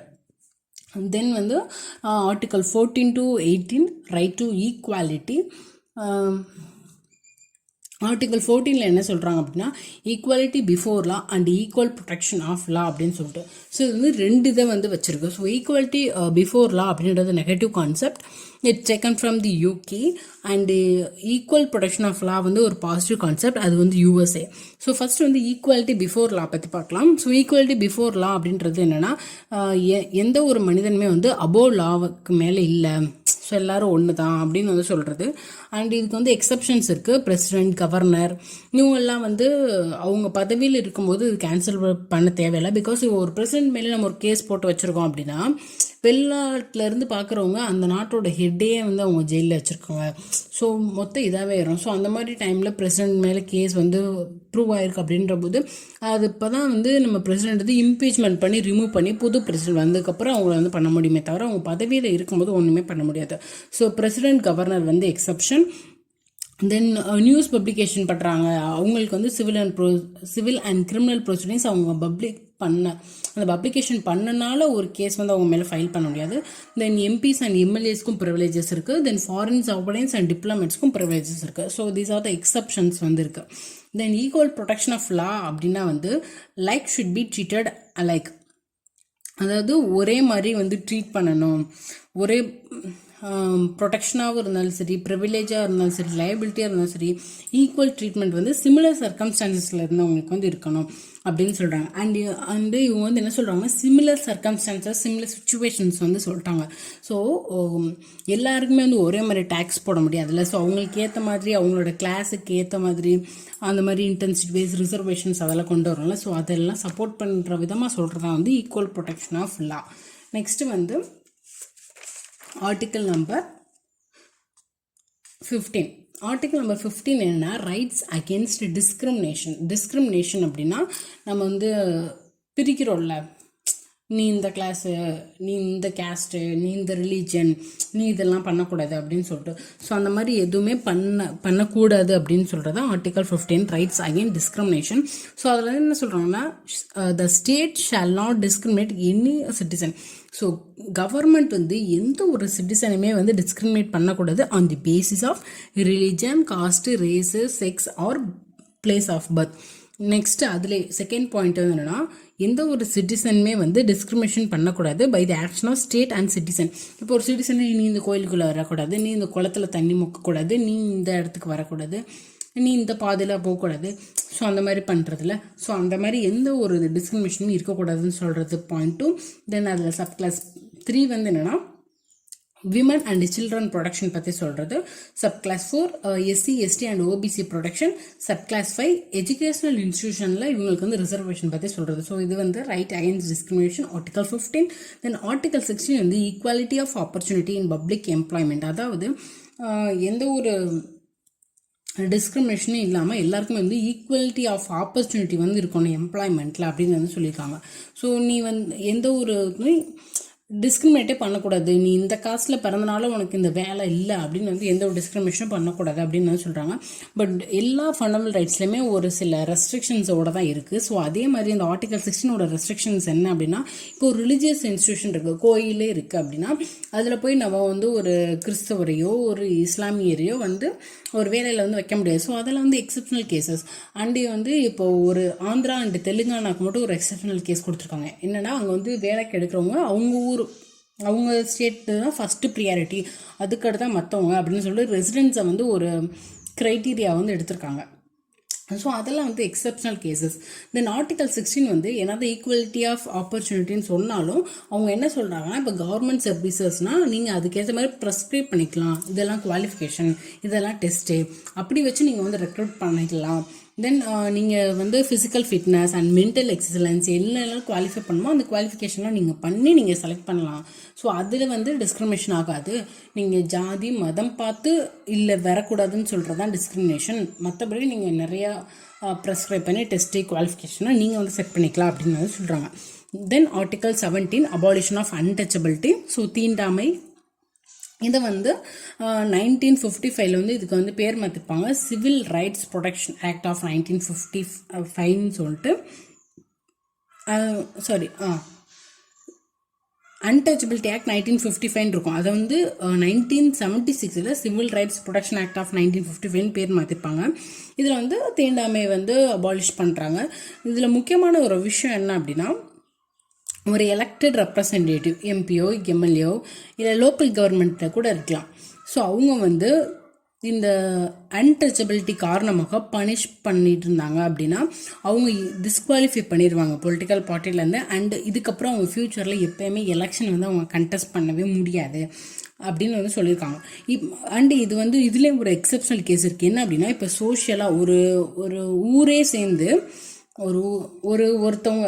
ஒருத்தவங்களோ இல்லை 2 பேரையோ பாய்காட் பண்ணுது, ஒரு ஃபியூ இண்டிவிஜுவல்ஸோ இப்போ ஒரு ஸ்டேட்டே சேர்ந்து 2 பேர் பாய்காட் பண்ணுது அப்படின்னா அது வந்து எக்ஸப்ஷனல் கேசஸ், அது வந்து அன்டச்சபிலிட்டிக்குள்ள வராது அப்படின்னு சொல்லிட்டு. Then article 18 abolition of title. Abolition of title இந்த இடத்துல இவங்க வந்து நம்மளோட மிலிட்ரியில் வாங்குற நம்மளோட அவார்ட்ஸோ இல்லை அகாடமிக் அவார்டும் வந்து மீன் பண்ணல. லைக் ஜமீன்தாரி, குல்கர்னி இந்த மாதிரி பரம்பரை பேருக்கு முன்னாடி சேர்க்குறாங்கல்ல. ஸோ அந்த மாதிரி இதை வந்து அபாலிஷ் பண்ணுறாங்க. அண்ட் இவங்க வந்து ப்ரொகிபிட் பண்ணுறாங்க. என்ன அப்படின்னா, இந்தியன் சிட்டிசன்ஸ் வந்து ஃபாரின் ஸ்டேட்லேருந்து எந்த ஒரு டைட்டிலும் வந்து வாங்கக்கூடாது. அண்டு இந்தியன் சிட்டிசனோ இல்லை இங்கே ஆஃபீஸ் வச்சுருக்க ஃபாரினர்ஸோ வந்து ஃபாரின் ஸ்டேட்லேருந்து எந்த ஒரு ப்ரெசென்ட்டுமே வந்து பிரசிடென்ட் கன்சென்ட் இல்லாமல் வந்து வாங்கக்கூடாது அப்படின்னு சொல்லிட்டு. ஸோ இது வரைக்கும் நம்ம article 14 to 18 right to equality பார்த்துருவோம். Then article 19 to 22 right to freedom. So first வந்து ஆர்டிகல் 19 இதுலேயுமே வந்து எல்லா ரீசனபிள் ரெஸ்ட்ரிக்ஷன்ஸ் வந்துருக்கு. இதில் வந்து ஒரு 6 பாயிண்ட்ஸ் வந்து இருக்கும். Freedom of speech and expression, freedom of assemble, freedom to form association, freedom to travel, freedom of residence, freedom to practice and trade or profession சொல்லிட்டு. ஸோ ஃபஸ்ட்டு இதை வந்து நம்ம எப்படி ஞாபகம் வச்சுக்கலாம் அப்படின்னா, நம்ம வந்து பேசுகிறதுக்காக எல்லோரும் ஒன்று கொட்டுறோம், அசம்பிள் ஆகிறோம். அசம்பிளில் நம்ம எல்லாம் வந்து முடிவெடுக்கணும், ஏன் நம்ம ஒரு அசோசியேஷன் ஃபார்ம் பண்ணக்கூடாதுன்னு. அதுக்கப்புறம் நம்ம அதுக்காக வந்து எல்லோரும் அந்த அசோசியேஷனே ட்ராவல் பண்ண இடத்துல நம்ம செட்டில் ஆகிட்டோம், ஒரு இடத்துல ரெசிடென்ட் பண்ணிட்டு அங்கே வந்து நமக்கு பிடிச்ச வேலையை வந்து நம்ம பார்க்குறோம். ஸோ ஸோ இது வந்து freedom of speech and expression, assemble, association, movement, residence and profession. So அது வந்து நம்ம பார்த்தோம் அப்படின்னா freedom of speech and expression, என்ன வேணாலும் பேசலாம், என்ன வேணாலும் நம்ம எக்ஸ்பிரஷன் பண்ணலாம். பட் ஒரு ரெஸ்ட்ரிக்ஷன், நேஷ்னல் இன்ட்ரெஸ்டையோ பப்ளிக்கோட வெல்ஃபேரையோ இல்லை நம்ம இந்தியாவோட சாவர்னிட்டி, இன்டெகிரிட்டி இந்த மாதிரி எதையாவது கொலாப்ஸ் பண்ணுற மாதிரி நம்ம எதாவது பேசணும் அப்படின்னா அது வந்து தப்பு. நெக்ஸ்ட் வந்து freedom of assemble. Freedom of assemble நம்ம ஒன்று சேரலாம் ஒரே இடத்துல, ஆனால் நம்ம கையில் வந்து எந்த ஒரு ஆயுதங்களும் இருக்கக்கூடாது, வித்தவுட் ஆர்ம்ஸ். அண்ட் பப்ளிக் லேண்டில் மட்டும்தான் நம்ம வந்து ஒன்று கூட முடியும். ப்ரைவேட் லேண்டில் போய் நின்றுட்டு நாங்கள் எல்லாம் பேசுகிறோக்கா இந்த இடத்துல நிற்கிறோம் அப்படின்னு சொல்ல முடியாது. பிகாஸ் அந்த இடம் வேற ஒருத்தருக்கு சொந்தமாக இருக்கணும். ஆனால் பப்ளிக் லேண்ட் இப்போ ஒரு என்ன பீச் இருக்குது, நம்ம ப்ரொடெஸ்ட் பண்ணுறக்கா போகணும்ல. ஸோ அந்த மாதிரி வந்து ஒன்று கூடலாம். பட் வந்து ஒன்று கூடலாமே தவிர நீங்கள் வந்து ஸ்ட்ரைக் பண்ணக்கூடாது அப்படின்னு வந்து சொல்லியிருக்காங்க. Then freedom to form association form பண்ணலாம். ஃப்ரீடம் டு ட்ராவல், எங்கே வேணாலும் இந்தியாவுக்குள்ளே வந்து ட்ராவல் பண்ணலாம், வெளியிலேயும் ட்ராவல் பண்ணலாம். பட் அதுக்கும் ஒரு சில ரெசிடென்ஸ் இருக்குது. இப்போ வந்து நான் மிலிட்ரிக்குள்ளே போய், மிலிட்ரி பார்டர்ஸ்லாம் இருக்குது, அங்கே ரொம்ப கான்ஃபிடென்ஸான ஏரியா, நான் வந்து அங்கே ட்ராவல் பண்ணுவேன் அப்படின்னு போயிட்டு நம்ம போய் நிற்க முடியாது. அதே மாதிரி நிறைய ட்ரைபல் ஏரியாஸ் வந்துருக்கும். அதுக்குள்ளேலாம் அவங்க ட்ரைபல் பீப்புள்ஸோட கல்ச்சுரல் அண்ட் அவங்களோட இன்ட்ரெஸ்ட்டை ப்ரொடெக்ட் பண்ணுற மாதிரி தடை பண்ணியிருப்பாங்க, உள்ளே போகக்கூடாதுன்னு சொல்லிட்டு. அங்கே எல்லாம் நான் போவேன், எனக்கு வந்து ஃப்ரீடம் டு ட்ராவல் வந்து இருக்குது அப்படின்னு நம்மளால் வந்து சொல்ல முடியாது. அதே மாதிரி ஃப்ரீடம் ஆஃப் ரெசிடென்ஸுமே எல்லா இடத்துலையும் நம்மளால் தங்க முடியாது. அதில் முக்கியமானது ட்ரைபல் ஏரியாஸ், அங்கே போய் நம்மளால் ஸ்டே பண்ணவே முடியாது, அதுக்கு நமக்கான ரைட்ஸ் வந்து இல்லை. Then freedom to practise in trade or profession. ஆமாம், உனக்கு பிடிச்ச மாதிரி நீ வேலை பண்ணலாம், ட்ரேட் பண்ணலாம் அப்படின்னு சொல்லிட்டு நீங்கள் வந்து பல விஷயங்களை வந்து கடத்தக்கூடாது, சட்ட விரோதமான வேலைகள் வந்து செய்யக்கூடாது. அப்படி செஞ்சுட்டு நம்ம அரெஸ்ட் பண்ணும்போது எனக்கு வந்து freedom to practice any trade or profession அப்படின்னு ஆர்டிகல் 19 இருக்குது, நம்ம வந்து பேச முடியாது. Because there are some reasonable restrictions வந்து இருக்குது, மாரலாக பேஸ் பண்ணி வச்சுருக்காங்க. தென் ஆர்டிகல் 20 என்னென்னா, இப்போ வந்து guarantees to the individual protection against conviction of offense. So வந்து பனிஷ்மெண்ட்டுக்கு இம்ப்ரிசன் பற்றி இருந்து அதில் நம்ம ப்ரொடெக்ட் பண்ணுற பற்றி சொல்கிறாங்க. ஸோ இதில் வந்து 2 பாயிண்ட்ஸ் இருக்கும். ஃபஸ்ட்டு வந்து ரெட்ரோஸ்பெக்டிவ் கிரிமினல் லெஜிஸ்லேஷன் அப்படின்னா, இப்போ வந்து நான் வந்து ஒருத்தவங்களை வந்து கொலை பண்ணிட்டேன், ஆனால் நான் கொலை பண்ணி ஒரு 5 வருஷத்துக்கு அப்புறம் தான் ஒரு லா வருது, இந்த மாதிரி கொலை பண்ணால் இது சட்ட விரோதம், இவங்களுக்கு இதெல்லாம் பனிஷ்மெண்ட் அப்படின்னு சொல்லிட்டு. அப்போ இந்த லா வர்றதுக்கு முன்னாடி நான் அதை பண்ணிட்டேன்ல 5 வருஷத்துக்கு முன்னாடி, அப்போ நீ வந்து அப்போ கொலை பண்ண அப்படின்றதுக்காக என்னை பிடிச்சி போய் ஜெயிலில் போட முடியாது. ஸோ அதுதான் வந்து retrospective criminal legislation. Because criminal கேசஸ்க்கு வந்து இப்படி வந்து பண்ண முடியாது. லா இருக்கும்போது அவங்க தப்பு பண்ணால் மட்டும்தான் அது தப்பு. லா வர்றதுக்கு முன்னாடி பண்ணவங்கள இப்போ லா வந்துருச்சு நீ தப்பு அப்படின்னு வந்து பிடிச்சிட்டு வர முடியாது. But it is applicable to civil கேசஸில் அப்படி பண்ணலாம். லா வந்ததுக்கப்புறம் இப்போ ஒரு லா வந்திருக்கு, டேக்ஸ் கட்டாதவங்க எல்லாம் வந்து சட்டப்படி தப்பு, இதுக்கெல்லாம் உங்களுக்கு பனிஷ்மெண்ட் அப்படின்னு சொல்லிவிடும். ஸோ அந்த டைமில் இதுக்கு முன்னாடி யாரெல்லாம் டேக்ஸ் கட்டல அப்படின்னு நம்ம பார்த்துட்டு போய் வந்து பனிஷ்மெண்ட் கொடுக்கலாம். ஸோ அதுதான் வந்து ரெட்ரோஸ்பெக்டிவ் கிரிமினல் லெஜிஸ்லேஷன் எக்ஸ்பர்ட் ஃபேக்டோ லா அப்படின்னு வந்து சொல்கிறது. Next immunity from double prosecution and punishment, அதாவது நோ டபுள் ஜியோபேரிட்டி அப்படின்றது. அந்த நோ டபுள் ஜியோபேரிட்டி அப்படின்றது அமெரிக்கன் கான்ஸ்டியூஷனில் தான் இருக்குது, இந்தியன் கான்ஸ்டியூஷனில் எக்ஸ்பிளிசிட்டாக வந்து மென்ஷன் பண்ணல. அதாவது என்னென்னா, ஒரே பனிஷ்மெண்ட்டுக்காக 2 டைம் வந்து ஒரே தப்புக்காக 2 டைம் வந்து பனிஷ்மெண்ட் பண்ணக்கூடாது.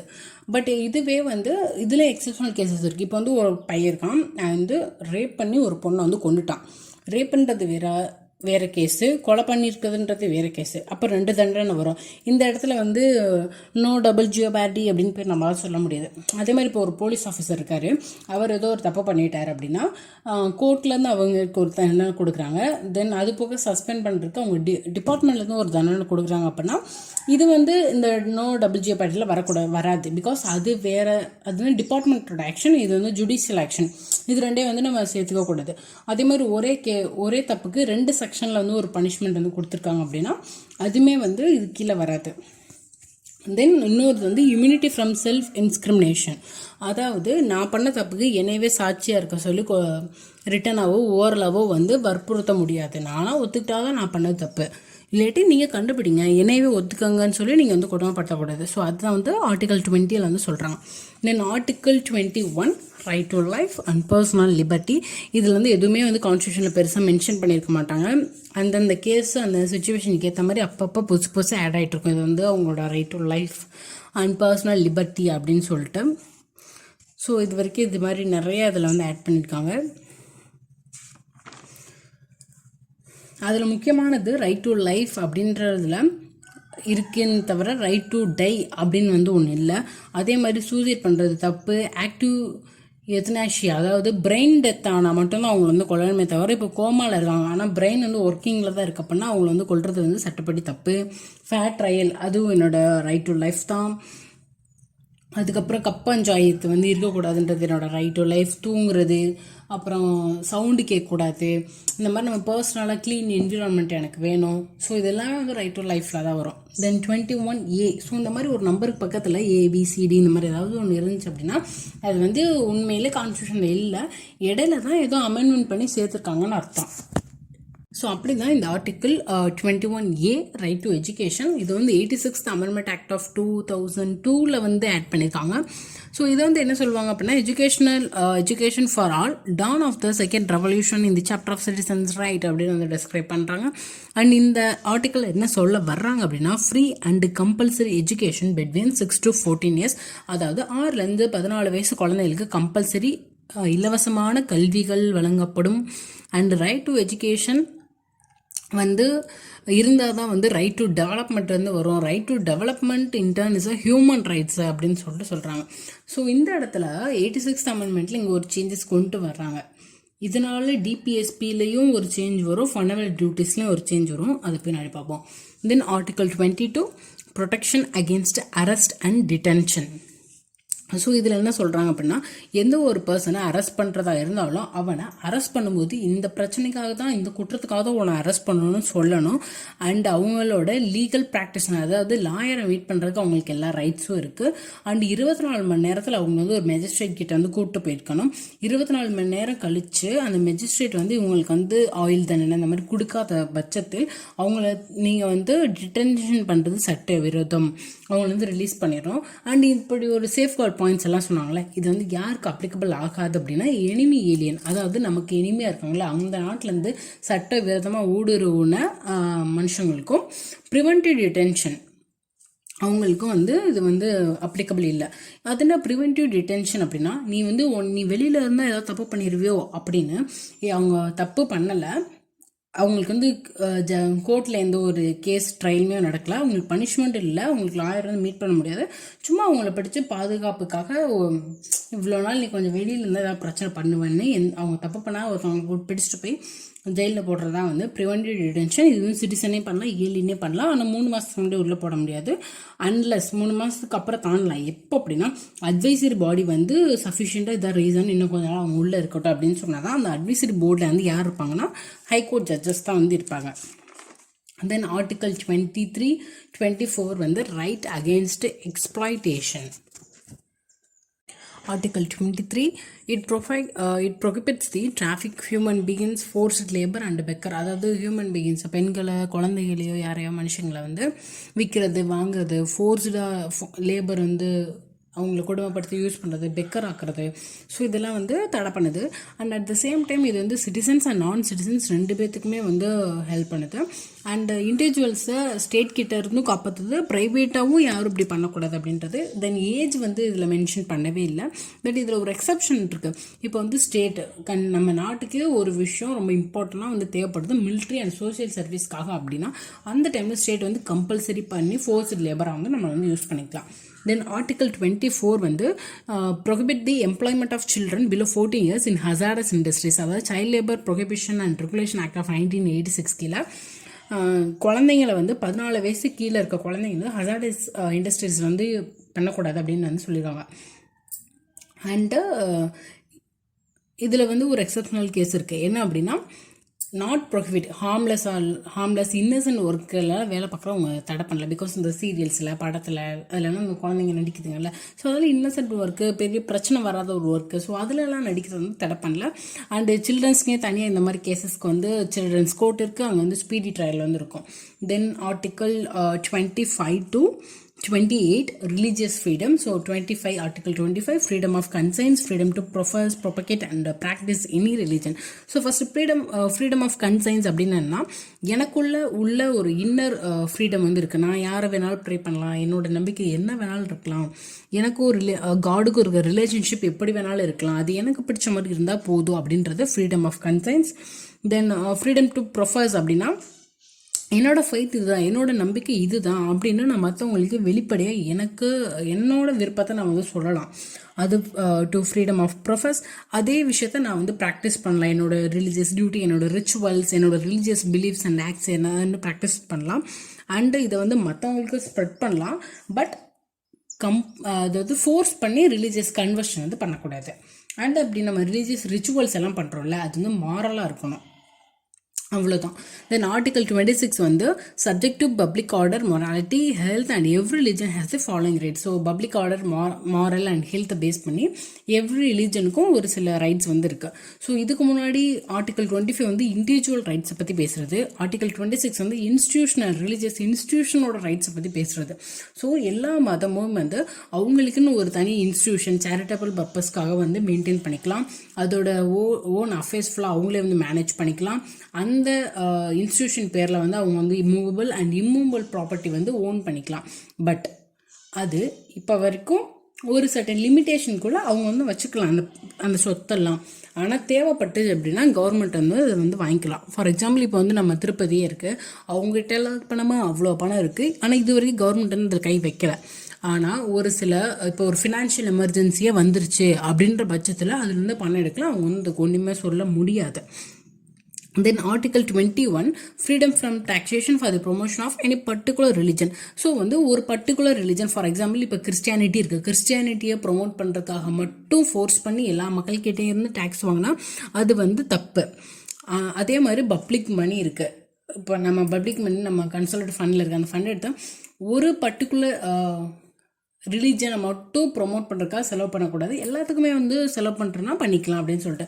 அதே மாதிரி நம்ம இப்போ நன்கொடை அப்படிலாம் கொடுக்குறோம்ல, அதை வந்து இவங்க வந்து தடை பண்ணல, அது நம்மளோட ஓன் இன்ட்ரெஸ்ட். அதே மாதிரி தி ப்ரொஹிபிட் டேக்ஸை மட்டும் தான் ப்ரொஹிபிட் பண்ணியிருக்காங்க, தவிர ஃபீஸ் இல்லை. இப்போ மீனாட்சி அம்மன் கோயிலுக்குள்ளெல்லாம் போகிறோம் அப்படின்னா இந்த டிக்கெட்டில் வாங்குவாங்க, இவ்வளோ காசு கொடுத்தா தான் உள்ளே விடுவோம் அப்படின்னா சொல்லிட்டு இருக்கும்.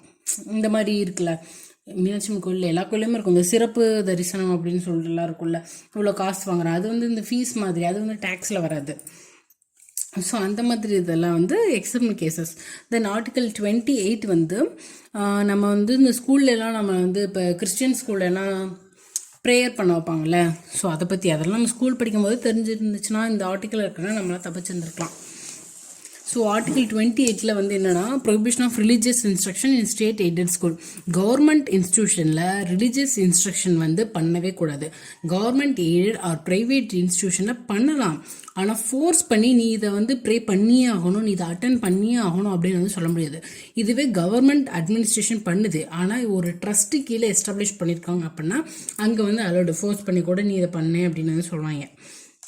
அண்ட் தென் ஆர்டிகல் 29, 30 இது ரெண்டுமே வந்து மைனாரிட்டிஸ் வந்து அவங்களோட எஜுகேஷனல் கல்ச்சுரல் ரைட்ஸை பற்றி சொல்கிறது. தென் இதில் வந்து ஒரு ரெண்டு ஆர்டிகல் 29 and 30, அதில் ஒரு மெயின் டிஃப்ரென்ஸ் வந்து இருக்கும். ஆர்டிகல் 29 வந்து not only for religious and linguistic minorities, it's also for all sections of the peoples. But article 30 confine to only minorities அப்படின்னு சொல்லிட்டு. ஸோ ஆர்டிகல் 29 என்ன சொல்கிறாங்க அப்படின்னா, எந்த ஒரு எனி செக்ஷன் ஆஃப் த பீப்புளாக இருந்தாலும் அவங்க லாங்குவேஜ் அவங்க கல்ச்சரை ஓனாக ப்ரிசர்வ் பண்ணுறது கன்சர்வ் பண்ணுறதுக்கு அவங்களுக்கு ரைட்ஸ் இருக்குது. எந்த ஒரு சிட்டிசனுமே வந்து ஒரு எஜுகேஷனல் இன்ஸ்டியூஷனில் ஒரு கவர்மெண்ட் எய்டட் இன்ஸ்டியூஷனில் நீ இந்த ஒரு ரிலீஜன் இந்த ஒரு ரேஸ் அப்படின்னு சொல்லிட்டு அவனுக்கு வந்து அட்மிஷன் வந்து இல்லை அப்படின்னு வந்து சொல்லக்கூடாது. அதுக்கப்புறம் ஆர்டிகல் 30 வந்து என்ன சொல்கிறாங்க அப்படின்னா, இப்போ ஒரு மைனாரிட்டிஸ் வந்து ஒரு எஜுகேஷனல் இன்ஸ்டியூஷன் வந்து இருக்காங்க, அந்த இடம் வந்து இப்போ கவர்மெண்ட்டுக்கு வந்து கண்டிப்பாக தேவைப்படுது அப்படின்னா அதுக்கு வந்து அவங்க பணம் கொடுத்து தான் வாங்கணும். ஸோ மைனாரிட்டிஸோட ப்ராப்பர்ட்டி வந்து கவர்மெண்ட் வந்து ஃப்ரீயாக வாங்க முடியாது. And at the same time மைனாரிட்டிஸ்க்கு மட்டும் ரைட் டு ப்ராப்பர்ட்டி வந்து ஃபண்டமெண்டல் ரைட்ஸ். தென் இப்போ வந்து ஒரு கிராண்ட்ஸ் வந்து கவர்மெண்ட் வந்து கொடுக்குறாங்க அப்படின்னு வரும்போது நீ மைனாரிட்டியோட இன்ஸ்டியூஷன் அதனால உனக்கு கிராண்ட் கொடுக்க மாட்டேன் அப்போல்லாம் வந்து எந்த டிஸ்கிரிமினேஷனும் வந்து பண்ண முடியாது. அண்ட் தென் ஆர்டிகல் 32 இது வந்து ரொம்ப இம்பார்ட்டண்டான article, right to constitutional remedies. இதை தான் வந்து அம்பேத்கர் வந்து soul of the constitution and very heart of it அப்படின்னு வந்து சொல்கிறாரு. ஸோ இதில் என்ன சொல்கிறாங்கன்னா ஒரு 4 பாயிண்ட் இருக்கும். சுப்ரீம் கோர்ட் வந்து வேறு இடத்துக்கு எங்கேனாலும் வந்து மாற்றிக்கலாம், அதோட சீட்டை வந்து மாற்றிக்கலாம். இப்போ டெல்லியில் இருக்குது, ஆனால் அது வந்து ஃபண்டமெண்டல் ரைட்ஸை என்ஃபோர்ஸ் பண்ணுறதுக்காக அது வந்து சென்னை அதோட சீட்டை வந்து எங்கே வேணாலும் மாற்றலாம் அப்படின்னு சொல்லியிருக்காங்க. Then Supreme Court can issue direction order writ இந்த மாதிரி எதுனாலும் வந்து ஃபண்டமெண்டல் ரைட்ஸை வந்து அதுக்கு ஒரு ரெமெடி. இப்போ வந்து ஒரு தடை பண்ணிட்டாங்க என்னோடய ஃபண்டமெண்டல் ரைட்ஸ் அப்படின்னா நம்ம வந்து ரிட் பெட்டிஷன் போட்டு சுப்ரீம் கோர்ட் வந்து இஷ்யூ பண்ணலாம் அப்படின்னு சொல்லியிருக்காங்க. தென் பார்லிமெண்ட் வந்து ஒரு லா போட்டு சுப்ரீம் கோர்ட் ஏதோ ஒரு ஃபங்க்ஷன்ஸை வந்து வேற ஒரு கோர்ட்டுக்கு மாற்றி நீங்களும் வந்து ஃபண்டமெண்டல் ரைட்ஸ் வந்து பாதுகாங்க அப்படின்னு வந்து சொல்லலாம். தென் முக்கியமான விஷயம் இதே ஃபோர்த்து என்னன்னா, இதில் இருக்க எந்த ஒரு இதையுமே வந்து எப்பயுமே வந்து சஸ்பெண்ட் பண்ணவே முடியாது, அமெண்ட்மெண்ட் பண்ணவே முடியாது அப்படின்ற மாதிரி இருக்குது இந்த ஆர்டிக்கல் நம்பர் 32. இதுக்கு முன்னாடி இருக்கும் ஆர்டிக்கல் நம்பர் 13 வந்து அதே மாதிரி தான் சொல்லியிருப்பாங்க. ஸோ இந்த லா இன்கன்சிஸ்டன்ட் சொல்கிறோம்ல, அந்த இதில் எந்த ஒரு ஆர்டிக்கலுமே வந்து நீங்கள் வந்து அமெண்ட்மெண்ட் பண்ணி சேஞ்ச் பண்ண முடியாதுன்னு சொல்லிட்டு, அதே மாதிரி தான் ஆர்டிக்கல் 32 இந்த சேஞ்சஸ் அதே இது சொல்லிருக்கோம், நீங்கள் வந்து சேஞ்ச் பண்ண முடியாது அப்படின்னு சொல்லிட்டு. தென் இன்னும் 3 ஆர்டிக்கல் வந்து இருக்குது ஃபண்டமெண்டல் ரைட்ஸில். இது வந்து 33 யாருக்கெல்லாம் ஃபண்டமெண்டல் ரைட்ஸ் ரெஸ்ட்ரிக்ட் பண்ணுவாங்க, 34 எங்கே ரெஸ்ட்ரிக்ட் பண்ணுவாங்க, 35 யார் ரெஸ்ட்ரிக்ட் பண்ணுவா அப்படின்னு வந்திருக்கும். So first article 33 parliament by law போட்டு ஒரு சில போஸ்ட் அதுக்கு வந்து இந்த மாதிரி வேலையில் இருக்கவங்களுக்கு வந்து ரெஸ்ட்ரிக்ஷன் பண்ணலாம். அதில் என்ன ஆர்ம்டு ஃபோர்ஸஸ்க்கு, பப்ளிக் ஆர்டரில் இருப்பாங்க, யூனிஃபார்ம்டு சர்வீஸில் இருக்கவங்கள அவங்களுக்கு, தென் இப்போ வந்து சிபிஐ, சிபிசி, இன்டெலிஜென்ஸ் அவங்களுக்கு, அதுக்கப்புறம் இப்போ டெலிகம்யூனிகேஷனில் ஒர்க் பண்ணுவாங்கல்ல, இந்த மாதிரி கவர்மெண்ட் இது அவங்க வந்து என்ன பண்ணுறாங்க அப்படின்னு சொல்லி மானிட்டர் பண்ணுற, ஸோ அவங்க எல்லாத்துக்குமே வந்து அவங்களோட ஃபண்டமெண்டல் ரைட்ஸை வந்து ரெஸ்ட்ரிக்ட் பண்ணிக்கலாம். பிகாஸ் அது அவங்களோட டியூட்டி அவங்க டிஸ்சார்ஜ் பண்ணுறதுக்காக அதுக்கு டிசிப்ளின் இருக்குன்னு சொல்லிட்டு ரெஸ்ட்ரிக்ஷன் பண்ணியிருக்காங்க. Then article number 34 martial law இருக்கிற எல்லா இடத்துலையுமே வந்து ஃபண்டமெண்டல் ரைட்ஸ் வந்து ரெஸ்ட்ரிக்ட் ஆகும். Parliament made by law and enforce it this restrictions. Then 35 fundamental ரைட்ஸை பொறுத்த வரைக்கும் என்ன சேஞ்சஸ் பண்ணாலும் அது ஃபுல் பவர் வந்து பார்லிமெண்ட் கிட்ட தான் இருக்குது. ஸோ இதோட வந்து ஃபண்டமெண்டல் ரைட்ஸ் வந்து முடிஞ்சிடுச்சு. அண்ட் கான்ஸ்டியூஷனல் ரெமடிஸ் பற்றி நான் சொல்லியிருந்தேன்ல ஆர்டிக்கல் 32, அதில் வந்து சுப்ரீம் கோர்ட் என்ன பண்ணலாம், அதே இது பவர் வந்து ஹை கோர்ட்டுக்கு இருக்குது. அதை பற்றி ஒரு சின்ன வருது. So constitutional remedies supreme court பார்க்குறது ஆர்டிக்கல் 32, அதே மாதிரி ஹை கோர்ட்டுக்கு இருக்கிறது ஆர்டிக்கல் 226. இது வந்து ஒரிஜினல் ஜூரிடிக்ஷன் வந்து இவங்க வந்து பார்த்தே ஆகணும் அப்படின்ற மாதிரி. அதே மாதிரி ஹை கோர்ட்டுக்கு ஒரிஜினல் ஜூரிடிக்ஷன், பட் இங்கே வந்து நாட் எக்ஸ்க்ளூசிவ், இங்கே வந்து எக்ஸ்க்ளூசிவ். அதாவது நாட் எக்ஸ்க்ளூசிவ்னா எடுத்தோன்னே இந்த கேஸ் வந்து இவங்க தான் பார்க்கணுன்ற அந்த கட்டாயம் வந்து இல்லை. பட் ஹை கோர்ட்டுக்கு அதுதான் ஃபண்டமெண்டல் ரைட்ஸை வந்து வைலேட் ஆச்சுன்னா முதல்ல ஹை கோர்ட் தான் அது வந்து பார்த்தே ஆகணும். ஆனால் சுப்ரீம் கோர்ட் அப்படி இல்லை, ஹை கோர்ட்டில் முடிச்சு தான் இங்கே வரணும். ஸோ அதை party first move to high court இங்கே அப்படின்னு வந்து சுப்ரீம் கோர்ட்டில் வந்து சொல்கிறாங்க. அதே மாதிரி சுப்ரீம் கோர்ட்டில் வந்து ரிட்ஸ் ப்ரொடியூஸ் பண்ணுறது ஒன்லி ஃபண்டமெண்டல் ரைட்ஸ் வந்து என்ஃபோர்ஸ் பண்ணுறதுக்காக மட்டும்தான். பட் ஹை கோர்ட்டில் அப்படி இல்லை, நிறைய ரிட்ஸ் வந்து ஜூரிடிக்ஷன் வந்து ஹை கோர்ட்டுக்கு கீழே வரும். அதே டெரிட்டரி அப்படின்னு பார்த்தா சுப்ரீம் கோர்ட் வந்து டெரிட்டரி பெருசு, இந்தியா ஃபுல்லாக எங்கே வேணாலும் வந்து அவங்க வந்து அது வந்து கொடுக்கலாம். ஸோ டெரிட்டோரியல் ஜூரிடிக்ஷன் வந்து வைடர். பட் ஹை கோர்ட்டுன்னு பார்க்கும்போது அந்த கன்ஃபைன் ஸ்டேட்டுக்குள்ளே மட்டும்தான், ஸோ நேரோவர். அண்டு இவங்க வந்து ரிட் ஜூரிடிக்ஷன் வரும்போது ஃபண்டமெண்டல் ரைட்ஸ் வைலேட் ஆனதுக்காக வரப்போகுது அப்படின்னா இவங்களால அதை ரெஃப்யூஸ் பண்ண முடியாது, இவங்க அதை செஞ்சு தான் ஆகணும். அதனால தான் இவங்க வந்து defender and guarantor of the fundamental rights அப்படின்னு சொல்கிறோம். ஆனால் ஹை கோர்ட் வந்து ரெஃப்யூஸ் பண்ணிட்டு போங்க, சுப்ரீம் கோர்ட் போங்க அப்படின்னு வந்து அனுப்பலாம். ஸோ இதோட வந்து ஃபண்டமெண்டல் ரைட்ஸ் வந்து ஓவர் ஆயிடுச்சு. நெக்ஸ்ட் வந்து ஃபண்டமெண்டல் டியூட்டிஸ்.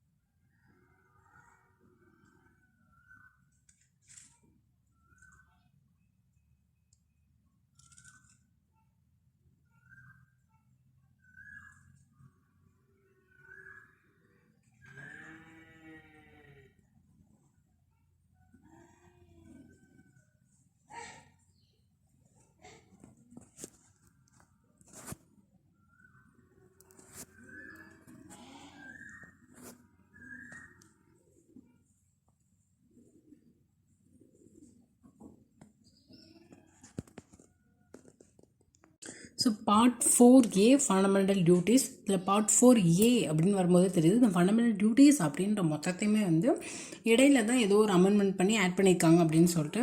ஸோ அது என்ன அமெண்ட்மெண்ட் அப்படின்னா 42nd amendment act of 1976 and it is derived from Russia. So ரஷ்யாவிலேருந்து நம்ம வந்து இதை அடாப்ட் பண்ணிக்கிட்டோம்.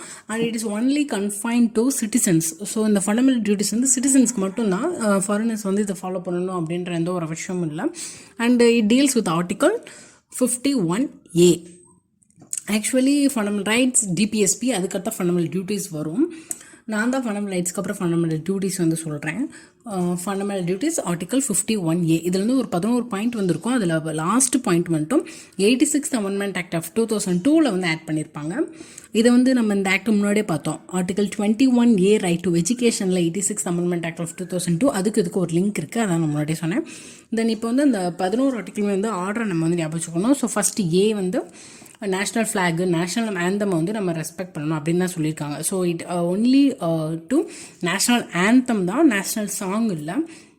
அண்ட் தென் நெக்ஸ்ட்டு வந்து செகண்ட் பாயிண்ட் வந்து ஃபாலோ தி நோபல் ஐடியாஸ். என்னென்ன ஃப்ரீடம் ஸ்ட்ரகிள்க்கெல்லாம் ஐடியாஸ் வந்து இன்ஸ்பயர் பண்ணிச்சோ அந்த ஐடியாஸ் எல்லாம் வந்து நம்ம ஃபாலோ பண்ணணும். தென் தேர்ட் பாயிண்ட் வந்து சாவர்னிட்டி, யூனிட்டி அண்ட் இன்டெகிரிட்டி வந்து ப்ரொடெக்ட் பண்ணணும்.